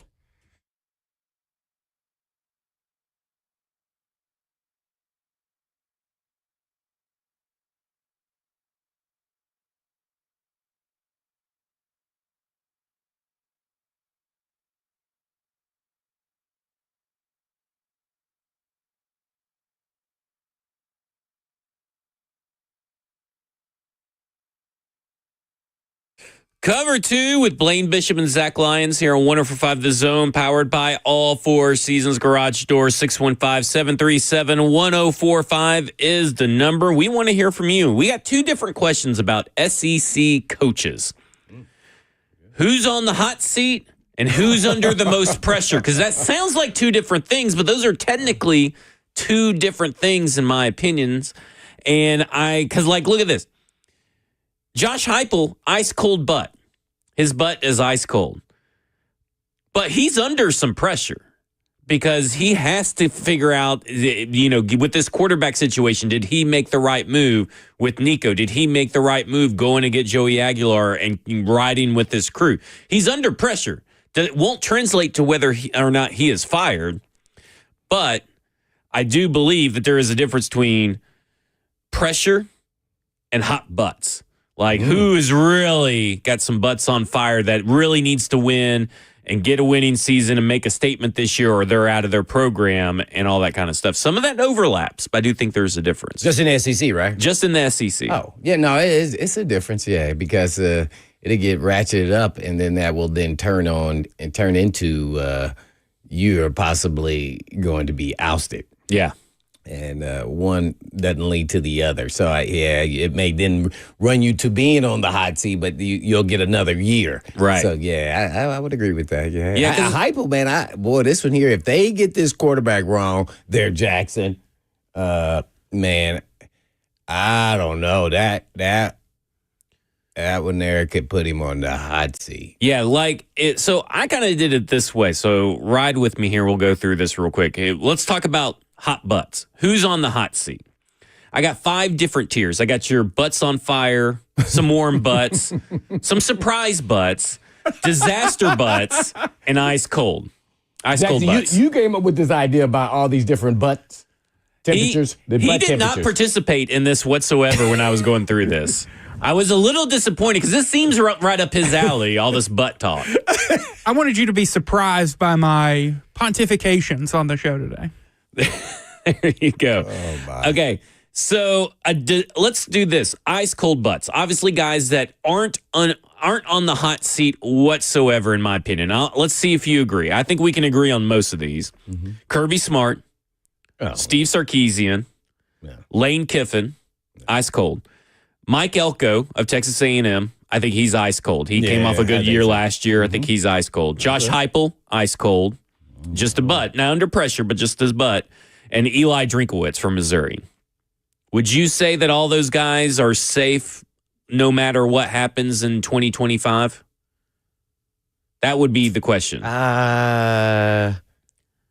Yeah. Okay. Yep. Because I do think it's a little iffy, like Eli Drinkowitz, but that's what I was up for thinking about him. He's got 2 back-to-back, 10-plus win seasons. It's kind of hard to. But you want to wait and see them turn the corner. Yeah. Can he get them to get them over the hump? I mean, it's always like they're supposed to be even better than this. Yeah, and that's kind of like Lane Kiffin too. Like you got to get over the hump. You got to make some waves and stuff like that. Oh, well, who can we go get better? Yeah. Right? And see, then you start saying, I think we just give him, let's go with him. Now this is disaster butts. Okay, these are butts that can only get hot if the season just gets away from them. Oh, and I think that there's only one coach like that, and that's Shane Beamer, because I think there are high expectations for Lenora Sellers and this South Carolina team to kind of match what they did last year, but possibly be playoff contenders. But if that season just kind of goes off the rails and gets away from, and we're talking about a 5-win team, I think he's out of there. But what would make you think that? Like, there's factors to me. Yeah. Quarterback gets injured. And by the way, I think his dad said somebody turned down $8 million to go somewhere else or some big number and said, no, you're there to play football and on a scholarship. You don't worry about any money. Oh, I'm going to have to look that up. I haven't seen that. Yeah, about your guy, Sellers. Yeah. So I think he's a perfect fit there. So to me, it would have to be lowered. I think if he wins 6 or 7, even though their expectations keep rising, they still kind of just stay right there, because I thought they were one of the better teams, and I think their fan base would be happy. So I don't think they could get somebody better to make them happy. There will be a reason why. Now, you got to get make sure you get these coordinators and everybody else on the same page. But, man, they always got good talent. They're very competitive in the SEC. And, man, I think they were right in the hunt even to make the playoffs to a certain extent. Yeah, so now, how high does that go? I don't know the fan base of South Carolina. To me, that's where you want to be and maybe push it another level. But if you're a little bit lower than that, same or what you did last year, I think I'm cool with that. Yeah, I would say it'd have to be like complete disaster. I mean, a 6 or 7 we can say that about any of the teams, though, really? I mean, outside of the top, 4 guys. I guess I outside of, like you said, injury to the quarterback, I have a hard time seeing a disaster for South Carolina. So it's kind of like, I don't know if he's necessarily ice cold, but I definitely don't think he's got a very warm butt. Let's just say if he won 7 games. Yeah, I think he's fine. Right. I think that's a worst case scenario. I think, yeah. That's why I say it has to get worse than that. I think it has to be worse. Yeah, 5 wins or less would be disaster. How do you feel about Shane Beamer, Jackson? What do you think about that? A lot of people like. I kind of like him. I like Shane Beamer. I do. I'm not a big Beamer fan. I think he's very corny, but I think he's a solid coach in the SEC. I think things would have to go wrong in a certain situation where things aren't clicking. Lenora Sellers is healthy, but he has a down year or something like that, and they go 4-8, 5-7. I think you could definitely see Shane Beamer be fine. Which has already got the built-in excuse. That's what these coaches are made of. We got excuses why we didn't play well. New offensive coordinator. That's why Sellers dipped. Remember, my man Dow Loggins left and went to Appalachian State. See, so he's already got a built-in excuse for Sellers if he doesn't continue to grow and get better. Right there. Man, that would be such a disappointment, too. That would be. Because I enjoyed watching Lenora Sellers last year, and I really feel like Lenora Sellers can take a big, massive jump this year. And if he doesn't, man, that would suck. Because that would mean college football is a little less exciting this year. With Sellers from South Carolina. Yeah. I mean, he was a fun guy. Oh, no. He was that. And that's what I'm just talking about. Just the excitement, fun level. It was just he brings an added dimension to the SEC with a lot of unknowns in the SEC at the quarterback position. He brings a little bit of stability and a little bit of excitement. I'm kind of excited to watch some Lenora Sellers in this next year. I know. Yeah. His performance against Alabama last season was really eye-opening. It was. Yeah. I mean, I have to say, and it was also eye-closing if you were watching Jalen Miller that same game. Yeah. But Alabama almost came back and won that game, though. They did. Alabama did win. Huh? Yeah. South Carolina almost came back and won that game. Alabama was up at first, and then South Carolina came back. Okay, I had the other way around. I remember watching that game. Lenora Sellers did turn down a 2-year, $8 million offer from another school. Hey. This was what his father had to say about that. He was offered all kinds of crazy numbers. I told him he could say, I'm going to stay or I'm going to go, but here's my 2 cents to my son. It was to get into college on a scholarship, play ball, get our degree, and go on about our business. This NIL deal came later. We didn't come here to make money. We came here to get our education, play ball, and with schools calling, we're not going to jump ship because they're offering more than what we're getting. If it ain't broke, don't fix it. Sellers' father went on to say, this is in an article from Yahoo Sports by Andrew Holleran. He went on to say, it never crossed his son's mind to leave. You don't need $8 million. You're in a great spot, his dad told Bruce Feldman of The Athletic. There were several talks, but it never really crossed his mind to leave. It's a challenge with colleges offering younger guys that kind of money. Who's going to say no to $8 million for 2 years? They're going to be swayed if you don't have the right people in your corner. That sounds like a little bit of a shot to Nico. It wasn't, but I mean, that's what it kind of describes, right? I'll see it as that. You'll see it as that. Of course you will. Did not know that, but that came out June 17th. So there you go. Yesterday. Missed that yesterday. There you go. Okay. These are guys, these surprise butts. These are guys that, like, you could see them staying, and you could see the team or the athletic directors in the program sticking with them. But, depending on how the season goes, surprise, you're fired. Clark Lee is a guy that would put on that list. Really? 'Cause it would be a surprise to me if he got fired. Would you be surprised if he got fired? Yeah, I'd be stunned. Yeah, that's why I put it under a surprise butt. Okay, that's a surprise. Yeah, butt. it would surprise me if these guys, maybe not surprise is the right word, but it would be like a out of nowhere butts, maybe.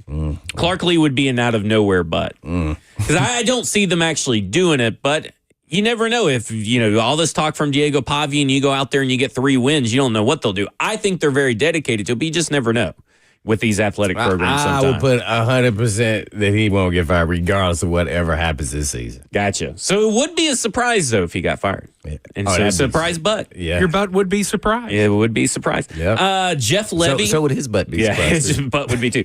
Jeff Levy, because he's only got 1 year at Mississippi State. He went 2-10 last year, so you obviously can't be the worst again. You have to see improvement from 2-10. But I still would be surprised, given everything, all the turnover that happened last year, if he didn't get a third year at least. I would think Mississippi State. What do you think about that?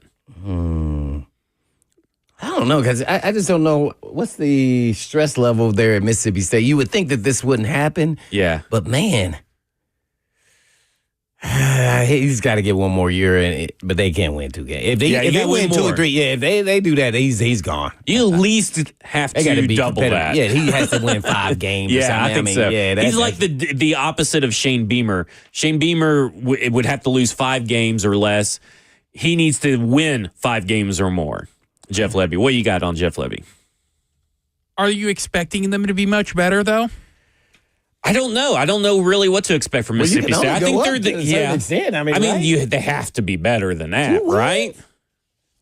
I just don't know if they're going to be meaningfully better than they were last season for him to be able to keep his job. All right, we'll continue that conversation. We'll also give you our warm butts on fire. Then we'll go through the pressure cooker on all these SEC coaches. This is Cover 2 with Blaine Bishop and Zach Lyons here on 104.5 The Zone.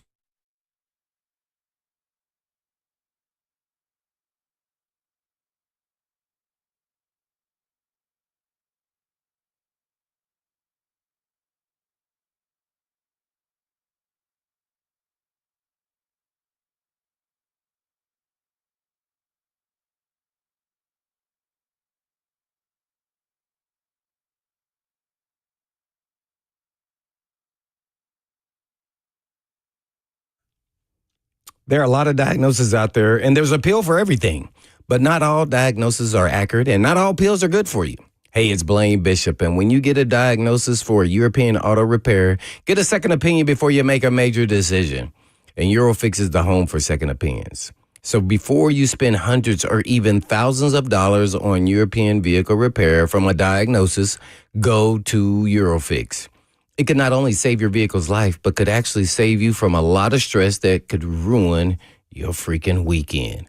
And life's too short to get stressed out and angry. So be happy and go to Eurofix. At Eurofix, you get a free 15-minute no-wrench inspection with an estimate at every visit and not high-pressure sales tactics. Get a 3-year nationwide warranty and a free loaner car with every repair appointment. And at Eurofix, you never pay dealer pricing. Family owned for 26 years. Located in Franklin, Hunter Oaks, Murfreesboro, Belmead, and now Mount Juliet. And all you have to do is just give them a call at 844-EUROFIX. That's right, 844-EUROFIX, or you can visit them online at myEurofix.com. That's myEurofix.com. But always tell them Blaine said, Joe.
Cover 2 with Blaine Bishop and Zach Lyons here on 105 The Zone, powered by all Four Seasons Garage Doors, 615-737-1045. That shot was no good, Blaine, by the way. You did not make it. But obviously, we've been talking about hot butts for SEC coaches, who's on the hot seat and everything. We want to hear from you, 615-737-1045. Before the break, we were talking about Mississippi State. And so I pulled up this article on USA Today where they grade each SEC coach ahead of the 2025 season. So they're kind of putting their 2024 in review. And here's what they had to say about Mississippi State. After finishing 2024 with just 2 wins, Mississippi State head coach Jeff Lebby received more hatred than well wishes from fans. The Bulldogs may not be a blue blood program in football, but they do produce a plethora of talent and always finish amongst the middle of the pack in the conference. Usually, this is a team that most fear playing, especially on the road. I will agree. When Alabama goes on the road against Mississippi State, even when they had Saban, I always got a little nervous. I even went and I just wanted to experience the cowbells. Yeah. I went when they had they played LSU. Joe Burrow, Jefferson, and Chase. Oh, I had to go. Yeah, it was awesome to hear all the bells. And hey, man, they gave LSU all they could handle. Right. I mean, man. And that's what they've been known for, right? Yeah. A team that just gives you everything. You are probably in a battle against them more so than anybody else. I thought Mississippi State could get them, to be honest, to the end, like the last 6 minutes of the fourth. Yeah. It was a really good game. And so he continues. This has not been the case lately, however. Jeff Lebby has been tasked with revamping a program that has gone through more hardships and adversity than any other in the conference, bar none, says this USA Today article. He has a sneaky good offensive roster, though, with an experienced group of transfers blocking for the returning gunslinger Blake Shapen. It might not be this year, but Lebby will find a way to get the Dogs back to complete form in the next couple of years. So this sounds like probably a little bit, it would be a surprise if he didn't get another year. So I think I feel pretty good about putting him in surprise butts.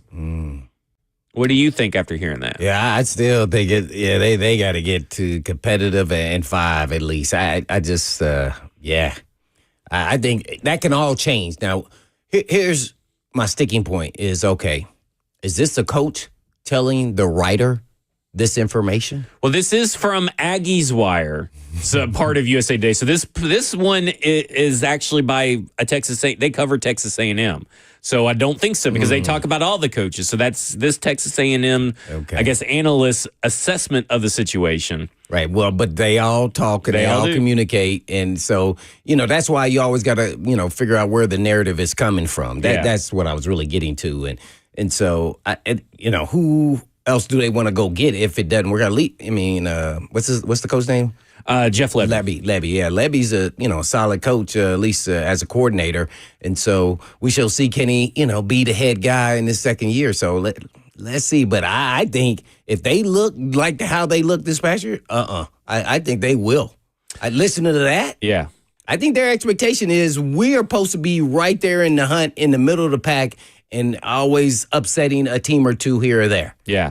Well, we got, I know we have a Mississippi State listener that's very active in the F&M Bank chat, Twitter, YouTube, Facebook Live, Lonzo Wright. Lonzo, you just heard me say that. No, he's in the chat. You heard me just read what Dylan Flippo said of Aggies Wire about your coach. Gave him a D, by the way, a D grade. Your sentiment would be welcomed, and I'll read that out loud whenever you send it. To continue, though, these are the warm butts. This is where we're getting into these guys probably have a good chance of getting fired for one reason or another. Kalen DeBoer. Because the WX man in the chat said Alabama coach is on hot seat if they lose to Vandy this year, don't make the playoffs. I know Zach doesn't want to hear it. The weatherman has not been paying attention because I've been talking about it. I don't know if Kalen DeBoer is going to make it out alive or not. And I don't know if another 9-3 season win season is going to be good enough for him. I don't know. It's life after Saban feels very weird. And I don't know how the athletic department, how the fans and all that really truly feel about the patience required probably for Kalen DeBoer, because they're probably like most SEC fan bases and most athletic directors, probably don't have a lot of patience because they have grown accustomed to these Nick Saban seasons. So I do think that he's on the hot seat of some sort. It's a warm butt. It's not scorching, but it could definitely, that heat can get cranked up during the season. Well, it's an old adage, you never follow the GOAT, I mean, because you're never going to live up. He won 9 games in his first season. And by the way, I'm not going to say he got hired late, but it was a decision that was made. It could have been made sooner, and it would have helped him out a little bit anyway. So I definitely want to say if he gets 9 with a new quarterback, I think he'll be back with Simpson or whoever becomes the quarterback. I think that'll give him a little bit of pass because the Alabama demands, championships, but you say, okay, who do I go get that's going to be better than DeBoer? You give me the list. Give me the list. Who are you going to get? Lane? I mean, who are you going to get?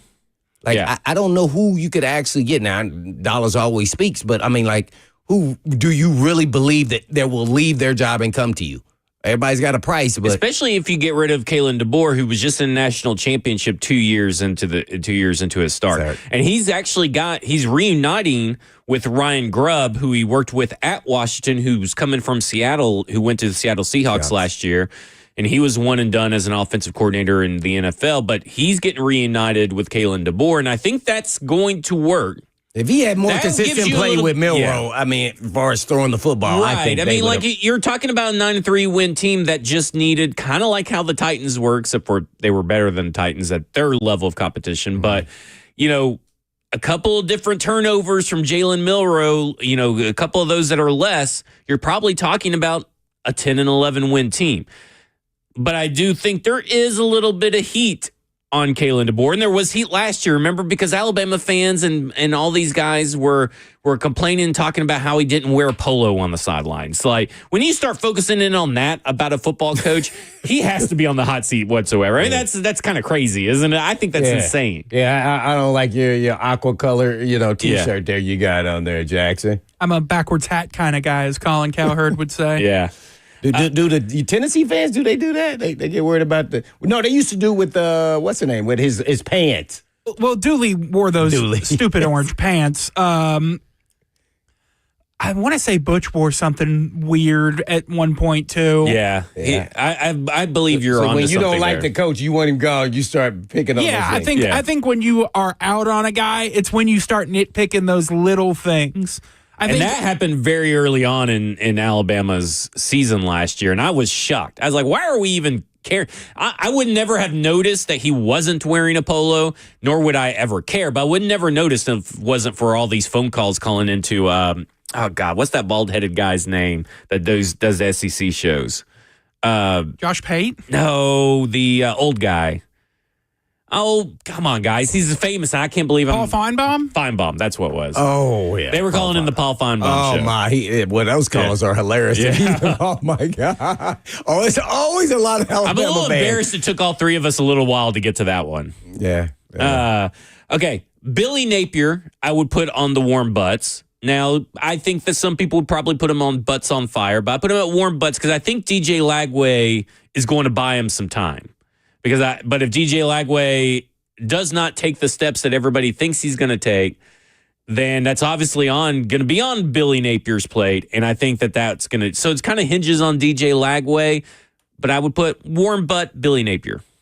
I think he's okay. I think Lagway's going to be fine. Yeah. Because we got a taste of him last year. They were, going back and forth there. So, yeah, I like the quarterback. I like him as a coach. I felt really bad. They were talking about his recruiting and everything. I said, dang, man, he's going to get fired before the season even gets started. I mean, the expectations there. So, and then they end up, I think he's a good coach. And maybe he's not the best recruiter, but he is a good coach. So, I'm hoping he does well. I think he's going to make it. Jackson? I felt like Florida had a really strong end to the season after a disastrous start. I mean, they get embarrassed by Cam Ward in Miami in week one, then they just continuously got better throughout the season, which I think says a lot about the job that Billy Napier did last year. I would agree, and I think that's why I put him at the warm butt, because I do think that he has a better than average chance, kind of like Kalen DeBoer, to be having a colder butt by the end of the year, because you're right. How he ended the year means a lot, but a lot of times we know that people really just remember the bad, not necessarily the good. Hugh Freeze, definite warm butt down in Auburn, right? Oh, man. See, this is going to be year 3 for him. And so far, Hugh Freeze has been 11-14 in his 2 seasons at Auburn, and went into the transfer portal, got Jackson Arnold. I know Jackson Arnold's not supposed to be any good, but he is supposed to be a quote-unquote quarterback whisperer, guru, offensive genius, or whatever you want to label you put on Hugh Freeze. But he's definitely got a warm butt for sure. Man. I'm out on Jackson Arnold. Yeah, me too. I think the freshman is going to beat him out. Yeah. That they got there. I forgot his name, but I saw Hugh Freeze at the SEC Media Days there with your boy Feinbaum. Yeah. And he spoke glowingly of this freshman, but still tried to not denounce Arnold is going to be the starter. But the way he was talking, this guy is the guy. Yeah. And that could save his job. If Arnold plays bad, don't put him in there. That'll buy him another year. Yeah, I need to develop this quarterback, this freshman. We need to build around this freshman and a nice 5-7 season for Auburn. We'll say that Napier's recruiting has gotten better. We got someone in the chat saying Class 7 last year, and he's killing it this year. So his recruiting's getting better. Yeah, good. Bubba and Dixon, who I met yesterday at the event over at Fat Bottom Brewery, he says Napier are those sad gas station hot dogs under a heat lamp. They've been spinning way too long, maybe a bit dry, but hey, people still buy them, and they hit the spot. Zach loves those gas station hot dogs. I eat a lot of gas station hot dogs. Right. I do not mess with gas station hot dogs. All right. Butts on fire. These are butts on fire. These guys got to do something to save their job. Something big, more than likely. It depends on the team. But Brian Kelly, I don't know if all 3 of these guys, this is really hard to rank who had the hottest seat, because Brian Kelly has not met expectations in LSU. He's met them in certain games, but not in seasons. And I think Brian Kelly is so on the hot seat that you can smell it from here, and it smells like jambalaya. Yeah, Kelly, I'm not a big fan. I have never been a big fan. So, I'm with you. I think he's one of the most overrated college coaches to ever enter the sport. Man, he just points the fingers at the players. I mean, on public TV, like, hey, man, you're going to lose your team. And I think that's why they can't get over the hump. Well, when he faked the Cajun accent, that was it for me. I was like, he's definitely not going to make it in LSU. I never thought it was a good fit, but it's worked out better than I expected, though, to be honest. I think a lot of that has to do with the recruiting that's naturally kind of built in for some of these SEC schools, especially LSU, the environment and stuff. I mean, he had what? Did we count last year? I think 3 first-rounders all on offense, and they still Jaden Daniels, Brian Thomas, this was 2 years ago, I guess, and Malik Neighbors, and they still didn't really get anything done. And, like, I just look at it and I go, he's never – listen, I get it that he went to a national championship game with Notre Dame. They got completely smoked by Alabama. I mean, it wasn't even close. And – I think that he kind of set that precedence in Notre Dame. I just never thought he's really done anything with any kind of talent. So I'm just out on Brian Kelly, and I think he's a butt on fire. This is going to be his 4th season, and he's 29-11, which sounds good, but it's not LSU good. What is he making, though? Like, he when he signed that contract, like, oh, my gosh. Brian Kelly, man, he's in the elite category as far as coach. I think he's making like $10 million. So he's up there. His current, according to USA Today, what is he making? Okay, let's go here to this was written in making that Jackson money 2024 last year. So LSU in 2021, LSU paid. Gosh, where is it? So if they get him after this year, if they cut him after this year, it's a $42.5 million buyout if they fire him. Because he's actually under contract all the way till 2029. Right, but what is he making per year? We don't know. So I don't know per year. Oh, man, when he signed that, I was like, oh, my gosh.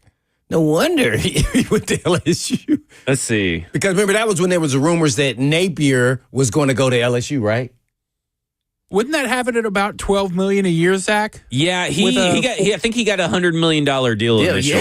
Yeah, that's why I said it was not, at least 10, not worth 11. it, by the way. Yeah, that's Definitely why I not said worth 10, it. 11. Like, oh my God. But he's 12? If his buyout as of November 2026, by the way, is $42.5 million.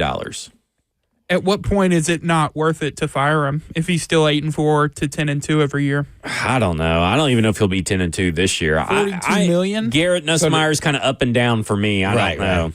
So what is the number that he has to hit to keep his job? I think he's got to hit as 10 wins. And maybe there's a little bit more of a minimum, maybe 8 wins. But, man, I don't know if they can even stomach 8 wins at LSU. So what the last 2 seasons, what were they? I'll pull it up. I thought they finished with 9, 8 or 9. Or was it more? Last year, he was 9-4. Yeah, 9. And he's been 10-4, 10-3, 9-4. But I've heard a lot of LSU people they got to see something from him. It's got to be something big. And this is already his 5th year. Yep. 10 years, $95 million, according to William Wade in the F and Bake chat. 10 years, 90. What do you got, Jackson? No. I just don't think if he's 8-4 to 9-3 or 10-2, I don't think he gets fired. I think he does at 8-4. $42 million. That's so for an athletic department to spend that much money firing a coach that is on average successful. I don't think it'll happen. It just depends on the uproar. I'm with you. That's a lot of moolah, but yeah. Woo, I mean, I don't know what the expectation, because he hasn't, in their eyes, he hasn't met the expectations. I know they lofty, but man, I mean, you just laid 3 guys went first round and they couldn't even win with that. Then who can they win with?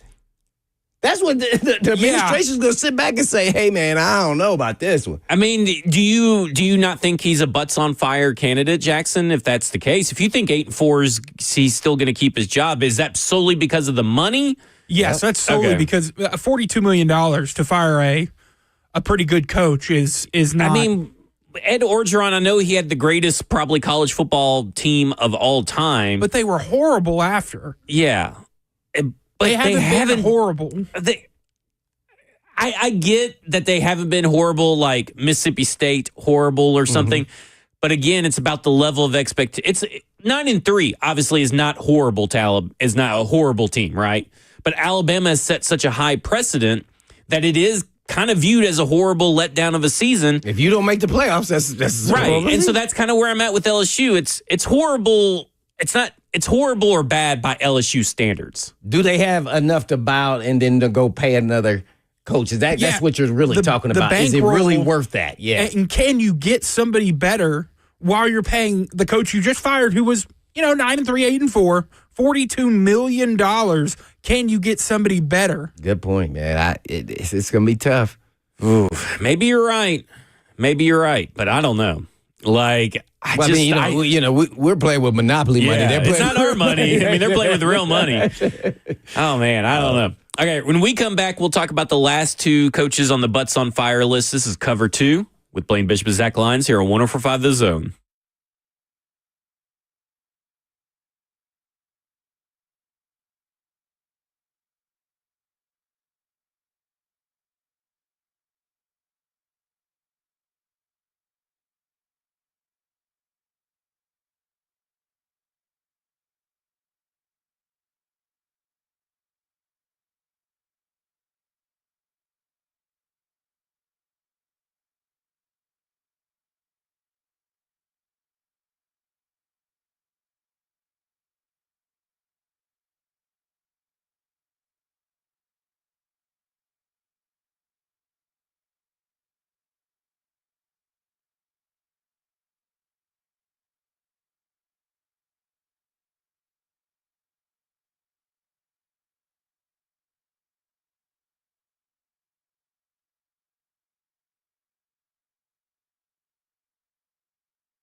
Man, life is full of work, family, meetings, and somehow I'm supposed to squeeze in going to the gym.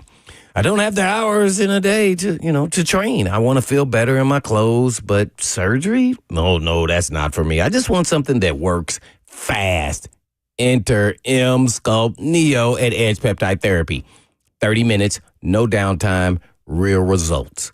M Sculpt Neo is the most advanced body sculpting technology available, merging fat reduction with muscle building in one effortless session. No surgery, no downtime. Just results that speak for themselves. M Sculpt Neo is your secret weapon, building muscle and burning fat faster than traditional workouts alone. And by the way, it's like doing 10,000 sit-ups in 20 minutes without breaking a sweat. And if you book in June, you get 2 free sessions. And all you have to do is just give them a call at 615-724-1878. That's 724-1878.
Cover 2 with Blaine Bishop and Zach Lyons here on 105 The Zone, powered by all 4 Seasons Garage Stores, 615-737-1045. We're talking to SEC coaches with the hottest butts as they head into the 2025 season. We were talking about Brian Kelly.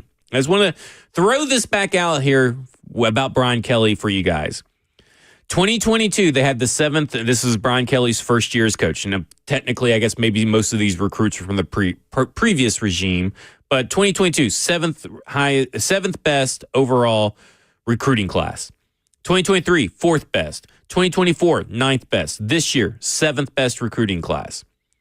Do you all feel like, to me, again, I hate to say it, but like, I don't feel they're getting their money's worth, but maybe you are onto something, Jackson, that maybe the buyout's just going to be too much and maybe his seat is cold, but with an asterisk due to money. Well, I mean, does it buy him more time? So does that buyout go down the previous year after that? The next year? Yeah, it does. Every year it goes down a little bit more. So he was smart right there. Yeah. So, hey, man, more power to him. Buy him some more time. But shoot, if he was good luck, be LSU. Mad, he's I'm going to just retire then. Yeah. I made $100 million. Maybe. With the buyout plus trying to find a coach of that tier to replace Brian Kelly, that's going to be a $150 million investment. Yeah, I would agree. They got that kind of loot? I don't know. I would think so. They may be able to generate that kind of loot if it's another disappointing season. Maybe fans can do a GoFundMe, help with the buyout. You know what I would love to happen? They fire him. And then give Nick Saban $20 million a year. Is that Nick Saban's music? Come back to LSU, Nick. No. I was thinking about that during the break. I was like, what if they fired him and just brought back Saban out of retirement? Oh, he's enjoying TV. No, Let the man retire, enjoy his retirement. The Alabama fans would be up in arms. I would hate it. It would be life would be hell. It would be hell for me. Hell on earth. But speaking of hell on earth. I don't think he would do that. But speaking of hell on earth, we got 2 more coaches with their butts on fire. Mark Stoops, who's been with Kentucky now going into his 13th season. He definitely has to have a hot butt, right? I mean, the way that they have bungled the quarterback position through his whole time there. Last year, he went 4-8. He's barely above 500 as a coach so far. Definitely 13 years. 13's an unlucky number, too. I definitely think that Mark Stoops is on the hot seat, right? Oh, yeah, for sure. I mean, then he lost his right-hand man. I forgot his name, but he left to go to Louisville. Yeah. And that was his recruiter, tight ends coach, kind of his guy. And that's a horrible sign because that lets you know people are thinking, we're doomed. Yeah. And this guy's been with him the whole time. I forgot because he played even in the NFL. Morrow is his last name. So that there, I think, hence is the end of Mr. Stoops there in Kentucky. Vince Morrow. Vince Morrow. They'll probably beat Florida and be competitive against another team, and he'll keep his job. Wow, really? You think? What do you think that's just apathy has set in? But they can get the wins with just an up-and-comer. Like they can get what his production is, and I don't know what his buyout is, but he's been there for so long. I just think they're not getting their bang for buck. And in Kentucky is like, well, dang, we can do this with a good coach. I feel like Will Levis bought him a lot of goodwill because they had that good season Will Levis's junior year. Yeah. Mark Stoops. Man, he's still. Is this right? Oh my gosh. Okay, so November 20th of 2022. By the way, I have a weird. I mean, maybe it's not a weird issue, but I have an issue with how weird colleges hand out contract extensions so early. Oh man! In the NCAA, that's so weird. By the way, I'm like, dang, are they out of the league? Because Brett Venables just got one, and he didn't really do anything after 2 years, and he got a contract extension. Yeah, I was baffled, but maybe because he had to be in the middle of the road of the SEC and get him where he's supposed to be at $9 million or whatever the number is. Kentucky's this is from 2022. Kentucky's Mark Stoops gets raise and contract extension to 2031. 2031. Why? So that buyout's probably pretty big, and he's going to keep his job. That is kind of crazy. Jackson.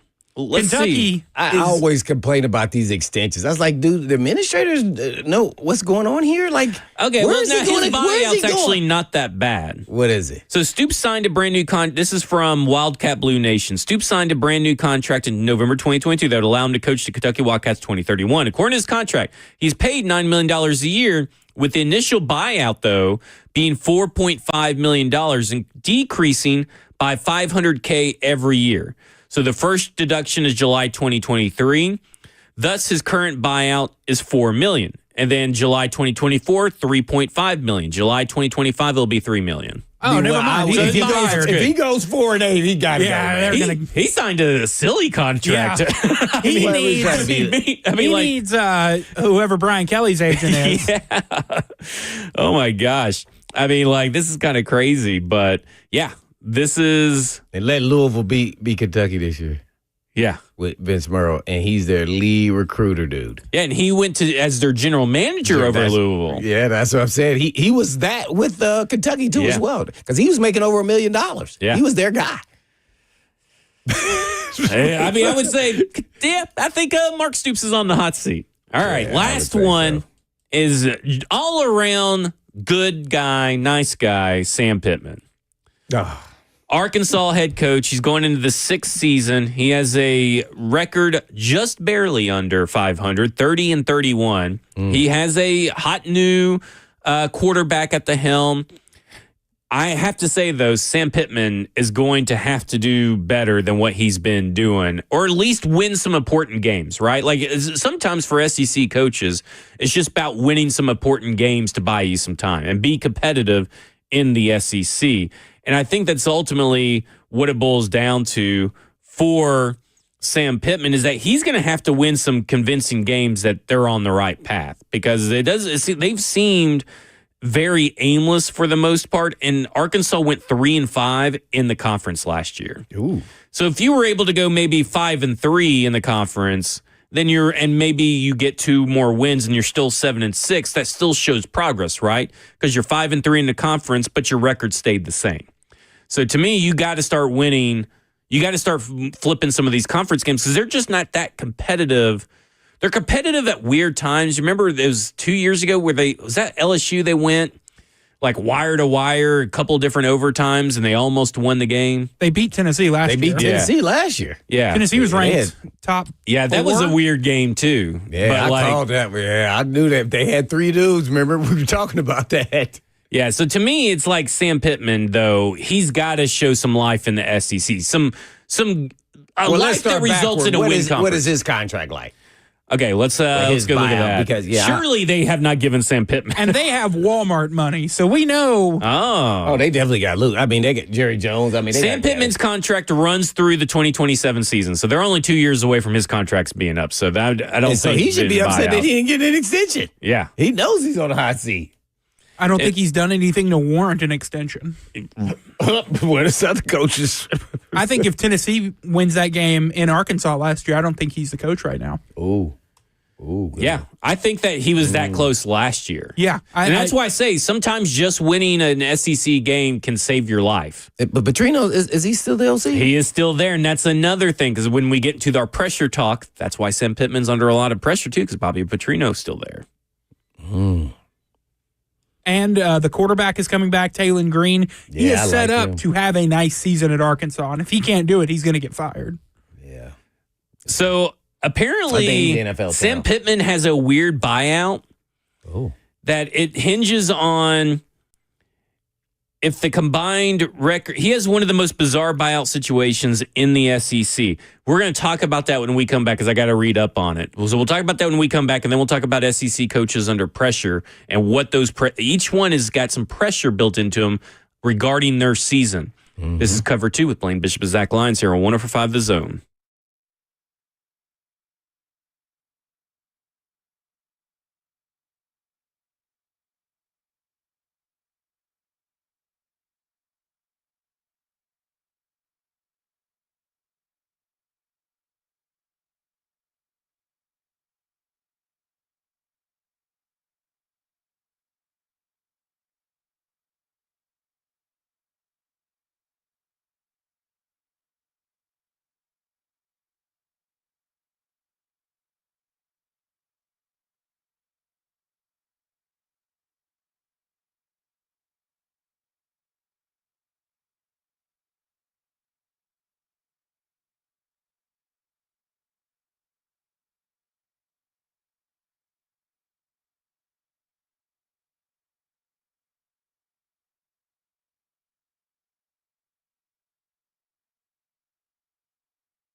2:01. Good afternoon from the 104.5 The Zone studios. I'm Jackson Williams. In NFL news, the Baltimore Ravens and cornerback Jair Alexander have agreed to terms on a one-year deal worth up to $6 million. Alexander was released from the Packers last week after spending the first 7 seasons of his career in Green Bay, where he was a 2-time Pro Bowler. We have a Stanley Cup champion in the NHL as the Florida Panthers go back-to-back, defeating the Edmonton Oilers 5-1 in Game 6 to hoist the cup for his second straight season. Sam Reinhart scored 4 goals for the Panthers in Game 6, 2 of those being empty netters. The Atlanta Braves in action tonight as they take on the New York Mets at home. First pitch at 6:15 p.m.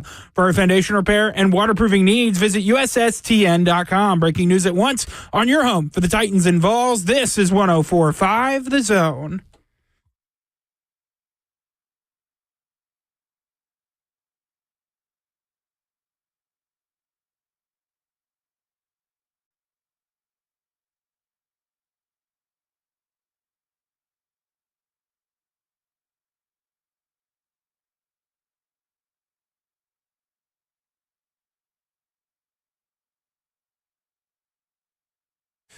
Hour 2 of Cover 2 with Blaine Bishop and Zach Lyons here on 104.5 The Zone, powered by All Four Seasons Garage Door. 615-737-1045 is the number. So before the break, we were talking about Sam Pittman in Arkansas. So Sam Pittman is still owed $19.9 million over the last 3 years of his contract, 2025, 2026, and 2027.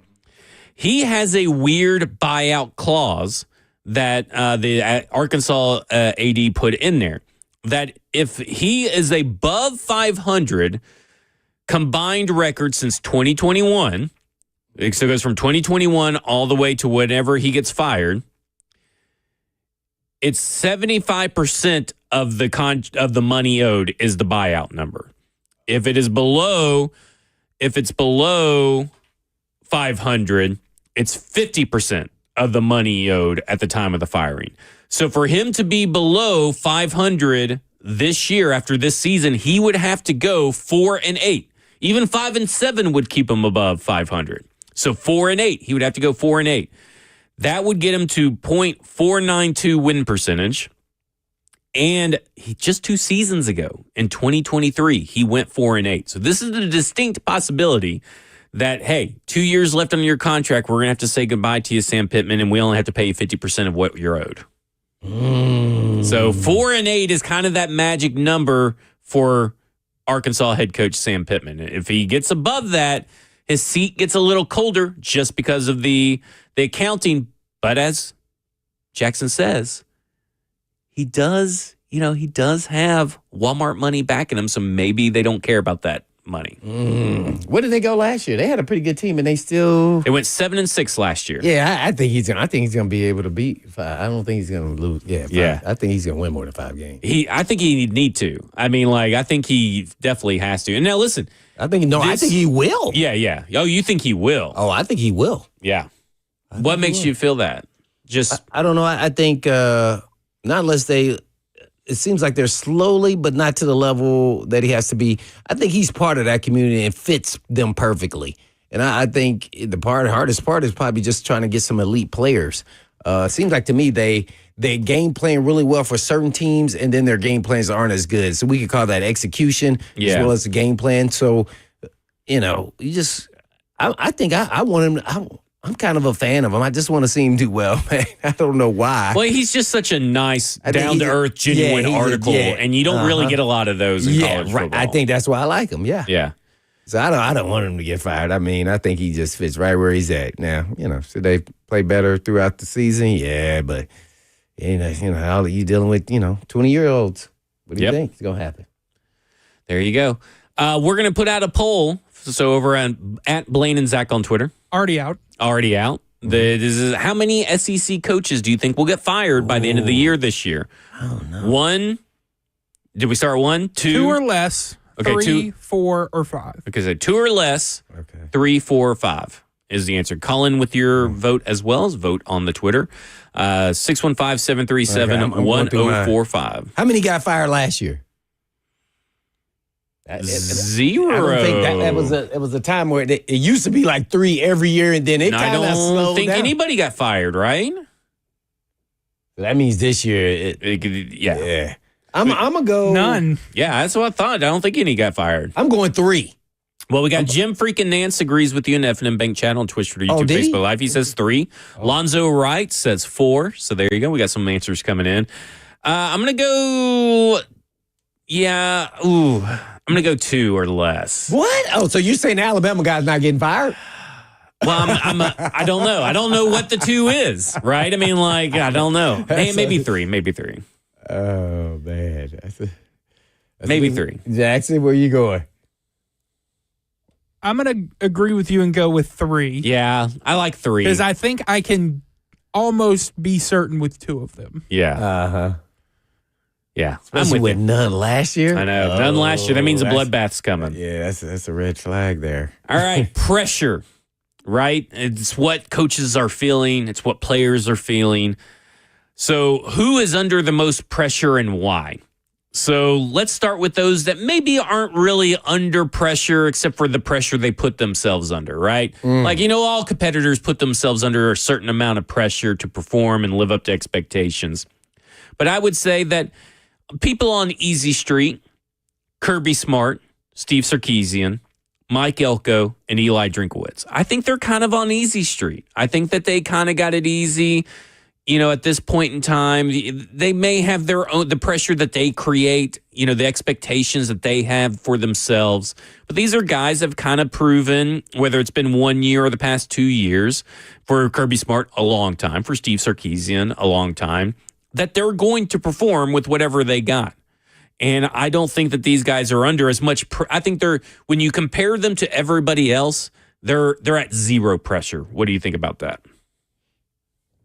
Yeah, they're only their own pressure they put on themselves and expectation. Even if they fall short with their fan base, it'll be like a game, or not beating, a big time opponent. It keeps them, maybe even in the playoffs. So I don't see any of those guys feeling the pressure of like, oh, I may lose my job. No. Yeah. No. Okay. Here's guys that have like. They're getting acupuncture, Blaine. They get a little prick in the back of their neck. Oh, no. Yeah, but down their back, just little bits of pressure. Oh, well, some of them get it in their head. Yeah, well, maybe they got this in him. Lane Kiffin probably has in there. Maybe they're Botox injections. But Lane Kiffin, Clark Lee, I think have a little bit of pressure on him. Clark Lee had a really good year last year. I think he's got a little bit of pressure to at least perform up to that level. A few surprise wins here and there. Maybe don't lose to Georgia State. I think, Diego Pavia may have just added a little bit of pressure to this whole Vanderbilt situation. But kind of like we talked about, it would be a surprise if he got fired. That's why I just think it's just a little bit of pressure. Because it is also Vanderbilt. Like, the Vanderbilt does not have high expectations generally going into a season. So just a little bit of pressure. I feel like it's just like the category before for both these guys because I think Clark Lee, being, alum and having a great season that they had last season, to me, the pressure is only to see if you can duplicate that. Not to exceed it. Gotcha. But to duplicate that and look like that, like how they looked last year, and a little more consistent, not losing to Georgia State, right? Right. From beginning to end. So I'm kind of with that. We probably needed that's why I said just a little bit. It's like he's got a little bit of pressure. No, he's not at 0, I feel like. Oh, I could agree with that. Yeah. I think the only pressure is because Vanderbilt, now can pound their chest, and then if they don't come out looking like somewhat like that team, then it's going to be deflated and going to be like, whether it was NIL or they didn't have players or it was Clark Lee, where are you going to go with the blame of why you came up short in 1 or 2 less wins? I don't think he's going to get fired or anything. What do you think about Lane Kiffin? Do you think he's under pressure? Because, he hasn't really won consistently big SEC games, like really against the real elite of the elite. And he has, invested so much in the transfer portal. And again, it's not really that I think he's going to get fired or anything because I think he's ice cold. But I do think there is pressure now that Jackson Dart is gone. to get this younger quarterback who I do think is going to be pretty good. But you got to be able to duplicate that success down there because now Ole Miss is kind of getting used to all the wins and all this kind of stuff and looking good, high-powered offenses. And I do kind of think Lane Kiffin's going to dial back the passing a little bit. He invested a lot in the running game. But I think he is under just a tad bit more pressure than maybe the peers on Easy Street. So with a new quarterback, we think he should win more games than he did with Dart. No, but I think he's got pressure enough to win the same amount of games. Well, I think that's the minimum. But I think that's a high tense pressure situation, less so than Clark Lee in the same kind of similar thing that we were talking about, is that the pressure is not to exceed it, it's kind of to win the same and look a little bit better getting there. But for Lane Kiffin, that's actually going to be pretty hard to do, to kind of even just win the same as last year.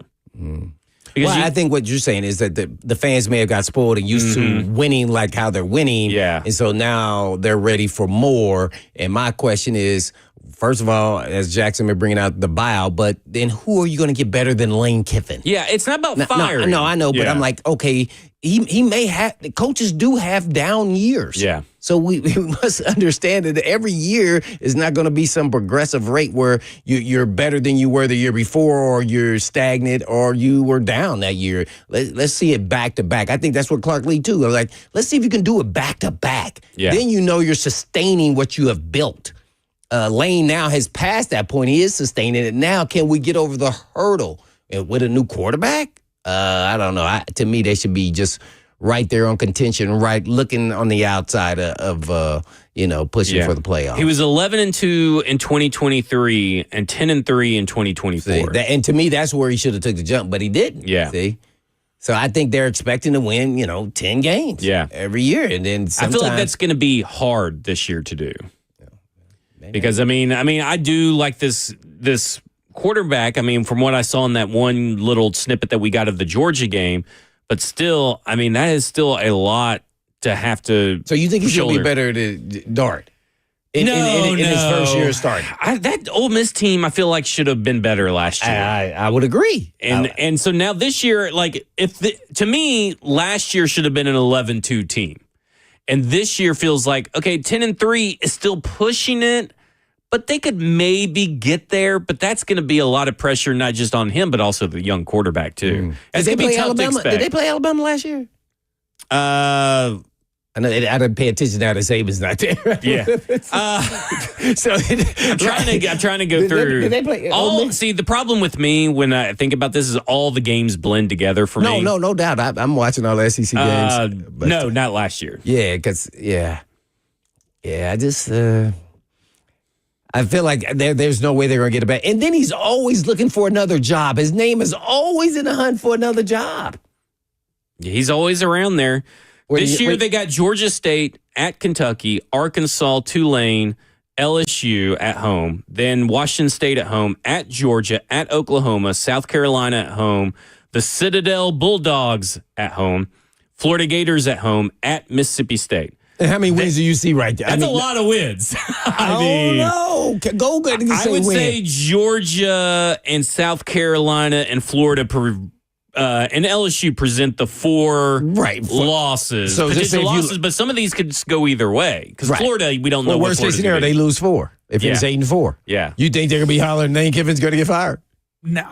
But I mean I think that he would be going into the pressure. next season. Yeah, he'd be feeling that pressure for sure. No doubt. When we come back, we're going to talk about those that are in the pressure cooker that can tenderize your meat, make it easy to shred, and then those coaches that are in so much pressure they could turn coal into diamond. This is Cover 2 with Blaine Bishop and Zach Lyons here on 104.5 The Zone. What?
Cover 2 with Blaine Bishop and Zach Lyons here on 104.5 The Zone, powered by all Four Seasons Garage Doors. 615-737-1045 is the number. We've been spending the whole day talking about SEC coaches. How hot are their butts? Or how big are they? How much are they on the hot seat? And now we're talking about who's under some pressure and why they're under such pressure. We need to go to now the pressure cooker. This is pressure where you put it in like in your Instapot or whatever on the stove, and it just gets all the pressure in there, but it produces this tenderizing meat, all this stuff. It's used for quick cooking and everything like that. I think Josh Heupel is in the pressure cooker. And here's what I mean by that. He's got a quarterback. We talked about at the top of the show and kind of explaining the difference between being under pressure and feeling some pressure and being on the hot seat. Two totally different things. They can be related, but can be two totally different things. And I think Josh Heupel, with the way the whole Nico saga went down, I think with the expectations of being in the playoffs, or they made it to the playoffs last year, and the quarterback situation, how it kind of shaped out right now, I think he is under a lot of pressure to get this quarterback thing right and to show that, hey, my system, the way I coach, the way I develop quarterbacks can work with just about, not everybody, but with just about anybody, and I can recognize quarterback talent, and I can get it done. Because with Joey Aguilar and Jake Merklinger, he's gonna have some pressure to perform and win some SEC games that he's now grown accustomed to winning, like Alabama. What do you think, Jackson? You the hometown guy. Graduate? I think the pressure, it's definitely there. It's always there at Tennessee. Yeah. I don't think it's as high as people think because of the quarterback situation. A lot of Tennessee fans aren't as boisterous about this season as they have been in the last couple of years. So, but what does that say? They think it's going to be a step down because you lost your quarterback in April. Right. Mm-hmm. But see, I think there are people but he is still under pressure to prove that, hey, I can still get it done with these guys. I know it may be a down year, right? I mean, I agree. More than likely, it could be down a year because it's not just a quarterback situation; it's the entirety of the team. Talent. And so much of Tennessee's roster is guys that you're like, these guys are 4 or 5 star level players, but they have not shown you anything yet in games because of these NFL level talents that have been in front of them. Yeah. So, I mean, he is under pressure to also get those guys going as well as the quarterback. But he's known as the quarterback guy, the offensive guy. And if the offense isn't as good as it was last year, which is a good chance of happening, I think he's feeling a little bit of pressure that he's at least got to field an offense as good as last year. It may not win you the same amount of games, but an offense as good as last year is probably high on his list and his agenda. Wouldn't you say? I would like an offense better than last year. Yeah, but I don't think you're going to get it. I think what would you like or what you're expecting? Yeah. Because, I mean, if you think an offense is better than last year, then you should be expecting more wins. I think the defense takes a little bit of a step back. You lost a lot of talent there. Jermod McCoy hurt in spring practice. You don't know when he's going to be available or when he's going to be ready. I believe he tore his ACL in the winter. So I think the defense takes a step back. But I think it's all dependent on, is Mike Matthews going to be a true number one in the SEC? Because Tennessee didn't have that last season. They didn't have a true number one receiver. And if Mike Matthews is a go-to guy, I think the offense definitely has potential to be better. You're going to lose a little bit in the running game with Dylan and Sampson gone, and you lost some key offensive linemen. And it's just going to be a interesting thing to see. I don't know what to expect from this offense because the most important position is still undecided in June. But isn't that why he should be feeling some pressure? Like, I think he's in the pressure cooker. I think he gets a lot of a pass Again, this year. the ice cold. I'm not talking about getting fired. But I do think that if this thing fails utterly spectacularly, maybe then we'll have a little bit of hot seat discussion. But, I mean, he's got to be feeling some pressure. I think more pressure than the previous names that we mentioned. I get your line of thinking. I think there's going to be a lot of... Do you think most Tennessee fans are as level-headed as you? No. Okay, I think thank you. There's always going to be... I mean, there were people on corners of the internet calling for Tony Vitello to be fired this season. Yeah, you were too. No, I wasn't. but it's a lot. It's going to be interesting. I think there is pressure on him from a national perspective, because so many people were on Tennessee's side in this Nico situation, and if it blows up in his face, I mean, it's not gonna look good for him. That's why I think there is some pressure. It also, by the way, before Nico left, FanDuel had the over/under win total at 9.5. After Nico left, it only dropped one game to 8.5. So I think a 9-win season. I think a 9-win season's fine. I think that's actually better than expected. I think that should be better than expected, based on everything that we know. You said you were expecting 8, right? Yeah, I'm expecting 8 wins for Tennessee. Yeah. I think he's definitely under, because they won under the public opinion, but now when football really starts, that's what really matters. Yeah. And if the quarterbacks, whoever plays, or both of them, and it doesn't live up to the snuff of Nico, and they're not winning, the fan base will then turn immediately against Hypo. And if they're going to say it's him, because now we got the 2 different quarterbacks, and that'll be 3 total with Nico, and we couldn't get him to perform. So I think the pressure is there. That's where I'm at, is because not only what you're saying, pressure can come from all different ways, right? Uh-huh. The pressure of UCLA, if they're having success and Nico looks better than he did last year, that is going to be added pressure on Josh Heupel, especially if the quarterbacks look worse than Nico did last year, and this offense looks worse. And like you're saying, that's why I think there is pressure. It's not just pressure from the fan base, because you guys will create your own pressure on him as well. But it's just going to be the pressure of the whole situation of the Nico saga hanging over this season as well. So there's just a couple of different ways you could find the pressure. Shane Beamer, we kind of touched on it on like the disaster season or whatever, but there's a lot of high expectations, again, for this South Carolina team to at least be in the playoff conversation. And last year, you didn't really have that pressure, but Shane Beamer probably had the pressure of, man, I could possibly get fired like if I don't put it together a good season. He put together a good season. Now it's about getting that 9-3 record duplicated, or 9-4 record duplicated, and at least being that, but at least being in the playoff conversation, because South Carolina, it wasn't really talked about a lot, but they were in the playoff conversation. They did have a resume that would have been worthy of that last spot of the playoffs. Yeah, you thought that they should have got in over Alabama. They should have got in over Alabama. They should have got in over SMU. I would concur with that, too. So, yeah. I mean, if they can get close to that, I think he's fine. Even if they barely miss out. I just think if they have a down season, I don't think that he then gets fired. I think going into the next season, I mean, not fired, but, going into the next season, all eyeballs are going to be watching. I just think it's hard to be consistent at South Carolina. Those kind of programs, you just don't know. Even though you have an up-and-coming quarterback, doesn't mean the pieces around them don't change, whether it's the defense or the talent, as far as the receivers, the running game. So it just, I think they're going to always stay right there. I just don't know if they can ever get over the snide there. I have never seen them do it. So, I mean, why do I expect Beamer to do it? I have never seen it, and not one time.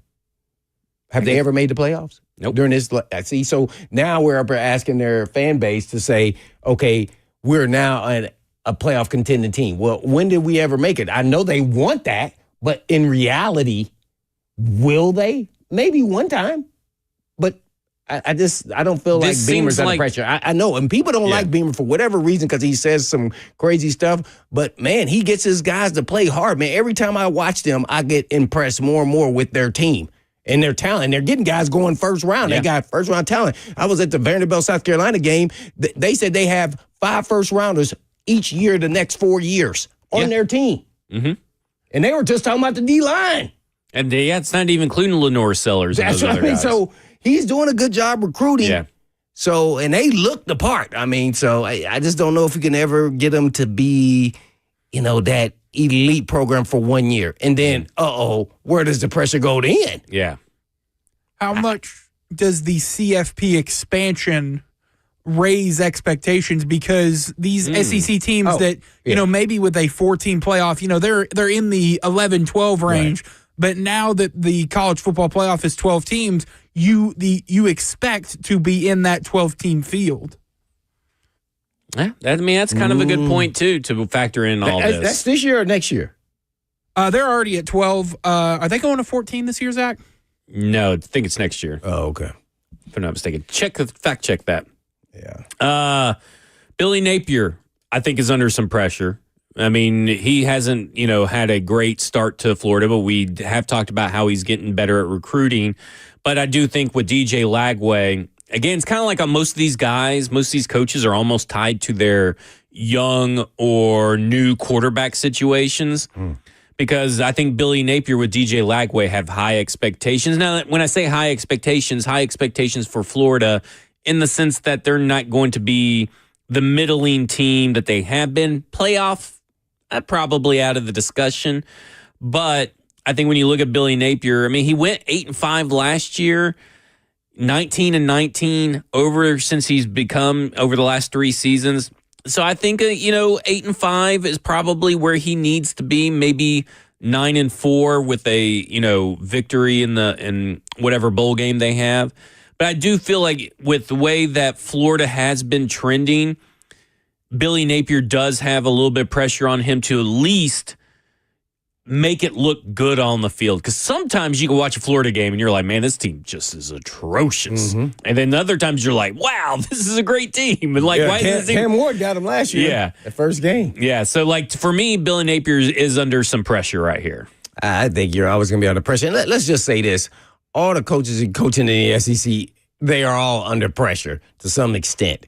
Some more than others. And it's just hard to say, how much pressure each coach is under until you understand the fan base and Florida's fan base and that administration. They were ready to fire him last year. They were, and I was like, oh, I'm not surprised that he made it out, but I am a little surprised he made it out. I'm stunned that he made it out. I was so happy for him. I told you, I think he's a good coach, but there's certain parts of him I think a big program he's finally got a shot, and man, he was definitely a letdown early on for sure. So I think Florida's expectations are always high, so he hasn't gotten maybe back to that. Maybe irrationally so, but there's sometimes that pressure, again, caused by the fans, right? Yeah, it builds. He was the most pre-fired coach last season. Of course, Billy Napier's going to get fired in Florida. Who else in the SEC is on the hot seat? That was the conversation this time last season. Yeah. So obviously, he's still under pressure, and like y'all said, it's that program. That program comes with different expectations. Mm-hmm. There you go. Brent Venables out of Oklahoma. We haven't really talked a lot about him, but he's a guy that's going into his 4th season, second in the SEC. He has, oh my gosh, I am forgetting names like crazy today. The quarterback? Well, yeah, what was the quarterback's John name? Mateer? Yeah, John Mateer. I wanted to call him like Tate Mateer or something like that, but John Mateer. High expectations there. I'm interested. I'm very interested to see what this Oklahoma team looks like because, of course, they went 6-7 last year. He's been 6-7, 10-3, and 6-7 the last 3 years. So, in the SEC coming in, 6-7 isn't bad. There were some games they should have won and they couldn't. So I'm interested to see Brent Venables, what he can do because he got an extension fairly early on, but he's got to be feeling a little bit of heat that Big Brother Texas really hit the ground running in the SEC, and here's Oklahoma, 6-7 in the SEC. Well, I mean, he's blaming the quarterback naturally, 6-7 there, and the defense was solid. It was their offense that was really up and down a roller coaster. We saw him against Tennessee and everything else, but I don't, man, I don't view him as a head coach. I don't know why. I don't know if it's because he was at DC so long and then he's finally getting his shot and then he just disappoints. I just feel like their team should be better. So I don't know what their expectations are as far as what they expect to do as far as winning. Like 9, I mean, man, if he goes 7 and whatever, 6-7 again, I mean, man, Oklahoma expectation, they should be up there. It's a great program. Yeah. And he's been a letdown for me. To me, he should be feeling the heat like Napier, but he doesn't. Yeah, which is very odd to me. I don't get it because I think you're right. Hugh Freeze and Jeff Lebby kind of round out that little next tier. We've kind of talked about those guys. Why this is kind of where the hot seat and the under pressure kind of like correlate. We know why they're under pressure and all that kind of stuff. We talked about it. Then I got the diamond pressure, right? The guys are under the most pressure because they got so much pressure it turns coal into diamond. That is definitely Mark Stoops and Sam Pittman, like we already talked about. Oh, yeah. I think Brian Kelly, obviously, under one of the most big pressure seasons that he'll ever face. And Kalen DeBoer. I think Kalen DeBoer is right up there with feeling the heat from Alabama fans, feeling the heat from expectations by Nick Saban. You never want to follow the GOAT. We have talked about that now 2 or 3 times on this particular show. You've mentioned it numerous times. Yeah. I think Kalen DeBoer, outside of maybe Brian Kelly, I think Kalen DeBoer has the most pressure heading into him in the 2025 season in the SEC. Yeah, I would say Kelly. Kelly is easy. I think this is the question of all fan base, naturally, most of them Tennessee here, but who is the most hated coach in the SEC? Has to be Brian It's Kelly. got to be Brian Kelly. Right. Kelly, right? Yeah. See? Has to be. Maybe everybody's jealous of Kirby Smart, but I don't think they necessarily hate him. I think they respect him. I think, but they're just very annoyed by if him. you put Kelly, Beamer, Beamer's a good one. See, because people don't like Beamer that's for kind of like reason. just I like UT it. Florida fans, maybe a little bit. But So I wonder who's the top 4 in this list. We know Kelly's number 1. yeah, for sure. Kelly. Okay, if I were to create a top 4, and I don't think this is. Some of this is because people hate the fans, so that means if they hate the fan base, they hate the coach sometimes. Right. I'm going to say Brian Kelly. I'm going to say Lane Kiffin. No. I'm going to say Shane Beamer, and I'm going to say Billy Napier are the top 4. And I will almost want to put Josh Heupel in there because everybody all fan bases hate UT.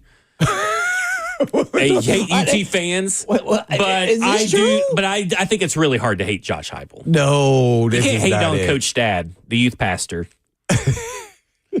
Well, I'm trying to go back, rewind when you said all fan bases in the SEC hates UT. Yeah, all fan bases hate Ross, UT. do you believe this? Jackson, oh, he's back. Do you hate just UT fans, first for of sure. all, give us your top 4 hated coaches in the SEC, and then tell us about this ding dong over here talking about everybody hates UT. Number 1, Kirby Smart. Don't like his face. Number 2, Kalen DeBoer because he's at Alabama. Number 3, Brian Kelly. I think he's corny and he's just overall not a good guy. Number 4, that's a Shane Beamer. Too cringy. Beamer. I just think that what I'm saying is I think all SEC fan bases are united against hating UT fan base. Okay. We have some strong relationships with other SEC programs. Like who? Oklahoma's not. I mean, they haven't really been fully exposed to you guys yet. Are you telling me last year they weren't fully exposed to the Tennessee experience? Maybe they were, but I'm sure most of them hated you guys. What about the other UT? Texas. They probably don't like us. We've beaten them in everything we've played them in so far. Or Tennessee has beaten them in everything they've played them in so far. Florida hates us. South Carolina hates us. Kentucky hates us. Vandy hates us. Alabama hates us. Florida hates us. I've heard that Auburn hates you too. Georgia's probably pretty indifferent. I think Georgia hates you. What, Auburn? Auburn hates you. Auburn. I don't know if Auburn hates us. They never. They never. That's played what Tennessee. I've heard. I think that's what Don said the other day. Oh, that's because of basketball, maybe. Yeah, maybe, but I'm just talking football? fan bases in general. Just talking about the UT fan base. We have a great relationship with the University of Oregon. Okay, well, that's not the SEC, but thanks. Ohio State I guess. hates us. Yeah, I guess it's pretty fair. Arkansas hates us. Yeah. Who am I missing? Missouri. So you don't think you named most of the SEC teams so that you hate don't think fan bases hate other you. schools are the same as Tennessee? Maybe we should have done that. A&M. I don't think they have too strong of an opinion. Well, they got their heads too far up their own butts to really know what's going on, and they hate the other UT way more than anybody else. Yeah, so I mean, I think Texas A&M and Tennessee, other than the national championship in baseball, they might hate us for that. Yeah, maybe. Yeah, maybe the whole SEC does. I think there's all hatred all around. Well, there's in the hatred SEC. all around, but I think that the most unified front of hate can be found against the UT fan base. They hate us because they ain't us. No, I don't think that's it. All right, when we come back, whoever was didn't know calling that. in, we kept putting you on hold and you kept calling in. Jackson. But Jackson can't answer the phones and talk on the radio. So if you want to call back in, we'll get to you when we come back. When we come back, though, we're done talking about the SEC because I got to get to Stephen A. Smith and his talk about Memphis. This is Cover 2 with Blaine Bishop and Zach Lyons here on 104.5 The Zone.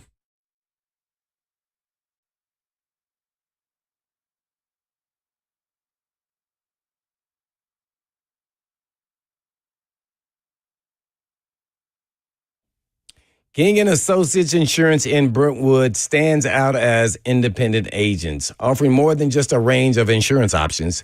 They handpick the best companies, build strong relationships with industry leaders, and create customized bundling plans. And life throws you curveballs, and they get it.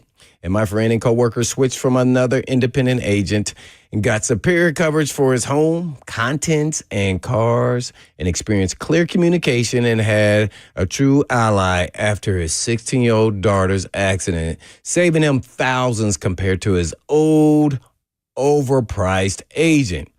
And you could save even more by switching. So don't do it because he did it. Do it because it makes sense for your family, business, or personal needs. And all you have to do is call King & Associates at 615-321-8121, or you can check them out online at tkinginsurance.com to keep your money in your pocket. That's 615-321-8121.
Last call for phone calls here on Cover 2 with Blaine Bishop and Zach Lyons here on 105 The Zone, powered by All Four Seasons Garage Door. 615-737-1045 is the number. Ross wanted us to make a clarification that it was not about that University of Tennessee athletics were the most hated. It was that the fan base was the most hated and most toxic. Yeah, I think you said that in the beginning. Especially Jackson is what Ross wanted me to say. I wear it like a badge of honor. There you go. Speaking of wearing stuff like a badge of honor that maybe you shouldn't, is Stephen A. Smith, who talks some crap about Memphis. And that I'm not really saying that what he's saying is untrue in certain elements of what he's saying. There is some truth in some of his statements. But here's what he had to say yesterday on First Take. Now, mind you, an NBA Finals game was played just the night before, a few hours earlier, and maybe he wasn't paying attention because he was playing solitaire. But this is what he decided to cover the morning after the NBA Finals game that played. But here's Stephen A. Smith talking about Memphis. Marcus, listen, I know y'all got to go. You going to tell folks why nobody wants to be in Memphis, or you want me to do it? Oh no! For a player like me, I just don't think that the league, like, if a guy's like me, I love to be in Memphis. I embrace it, but you got to identify those guys, right? And it's not that simple, especially a younger guy to identify that wants to be in Memphis. I want to hear you say, why you think the people in Memphis is a great sports town, great fans, great people. Yeah. But there's an element there where cats like Jimmy Butler and others don't feel it's the safest environment. I'm talking to the local authorities in Memphis. You got to clean some of that stuff up because it's dissuasive to NBA players. They have talked about it. I know they've told me. That's Marcus. Listen, I know y'all got to go. You going to tell folks why? Hey, nobody wants to be in Memphis. There you go, Jess. See, I told you guys cannot do it on Twitter. That wasn't on Twitter. That was the audio clip that good friend Joseph Bonanno. Oh, so he let it go twice. Yes. Oh, we are having words with him after this. Here's the thing. First off, if that's true about Jimmy Butler, then you're a coward. Like, I mean, are you too scared to move to Memphis? Like, really? I would be very embarrassed that I got name dropped in that, saying that I'm too scared to go play in Memphis, which, by the way, no NBA player has had any issues that has ever been a Memphis Grizzly, any issues with crime or being in the public, right? Marc Gasol was at Target numerous times over in Memphis. Dylan Brooks was at festivals. Ja Morant has been at the park. Bane has been around shopping. Zebo at restaurants. Paul Gasol, I've seen him at bars late at night, when I probably should have been in bed, maybe studying for college. But, I mean, he definitely, during the NBA season, was out at bars. You know, Mike Conley, Tony Allen, you know, all these guys have come through. They love Memphis. Most stay in Memphis after they retire and do stuff in the community and live there and raise kids and families there. This is some loser stuff. And now, listen, I get it. It's not safe for everybody. Like, I understand. Every city has an area where there's bad areas. Yeah. Let's don't get it wrong. And listen, the new mayor, crime's going down. He read today a bunch of statistics and all this kind of stuff.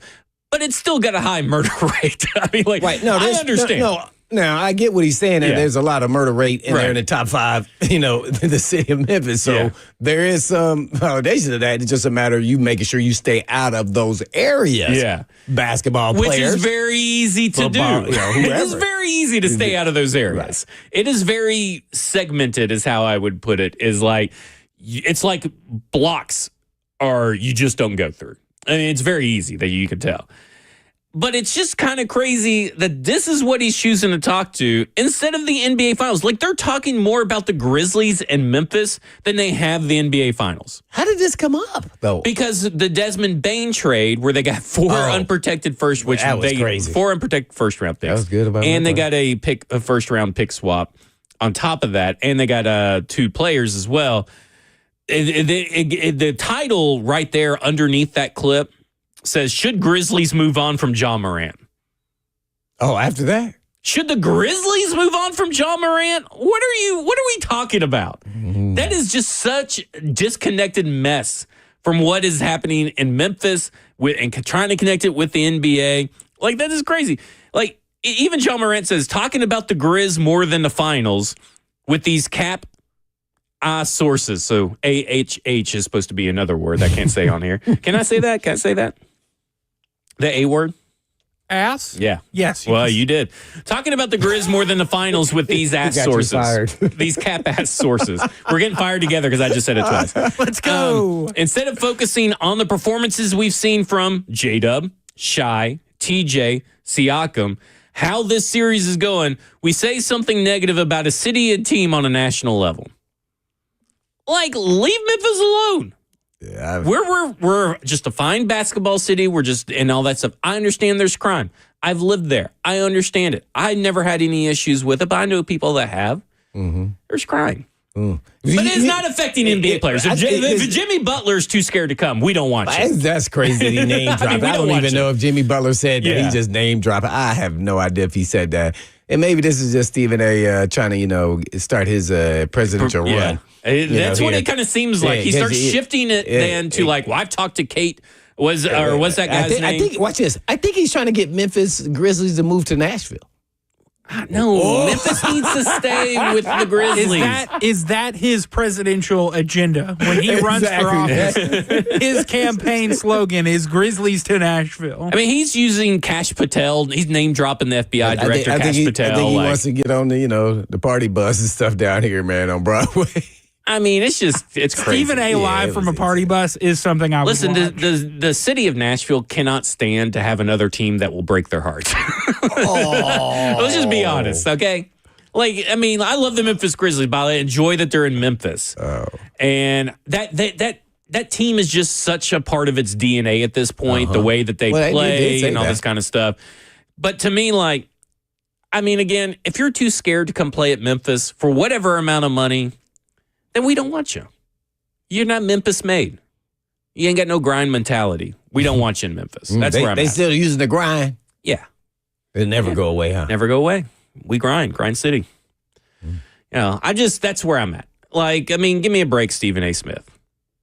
Just quit playing solitaire. Could you get to Alabama close from Memphis? Got to do what? How far is Memphis to Alabama? Probably where I grew up, which was the northwest corner of Alabama, probably about 5 hours, I would say, maybe. Maybe less than that, depending on the angle I guess you could take. But it's not far. Why do you ask? No, because you was in Alabama, then you went to Memphis. Oh, well, I lived in Columbia, Tennessee my senior year of high school, and that's where I got to Memphis because I was free. So it was a free academic scholarship. So, got there for free. Yeah. We all went to school for free. Yeah, there you go.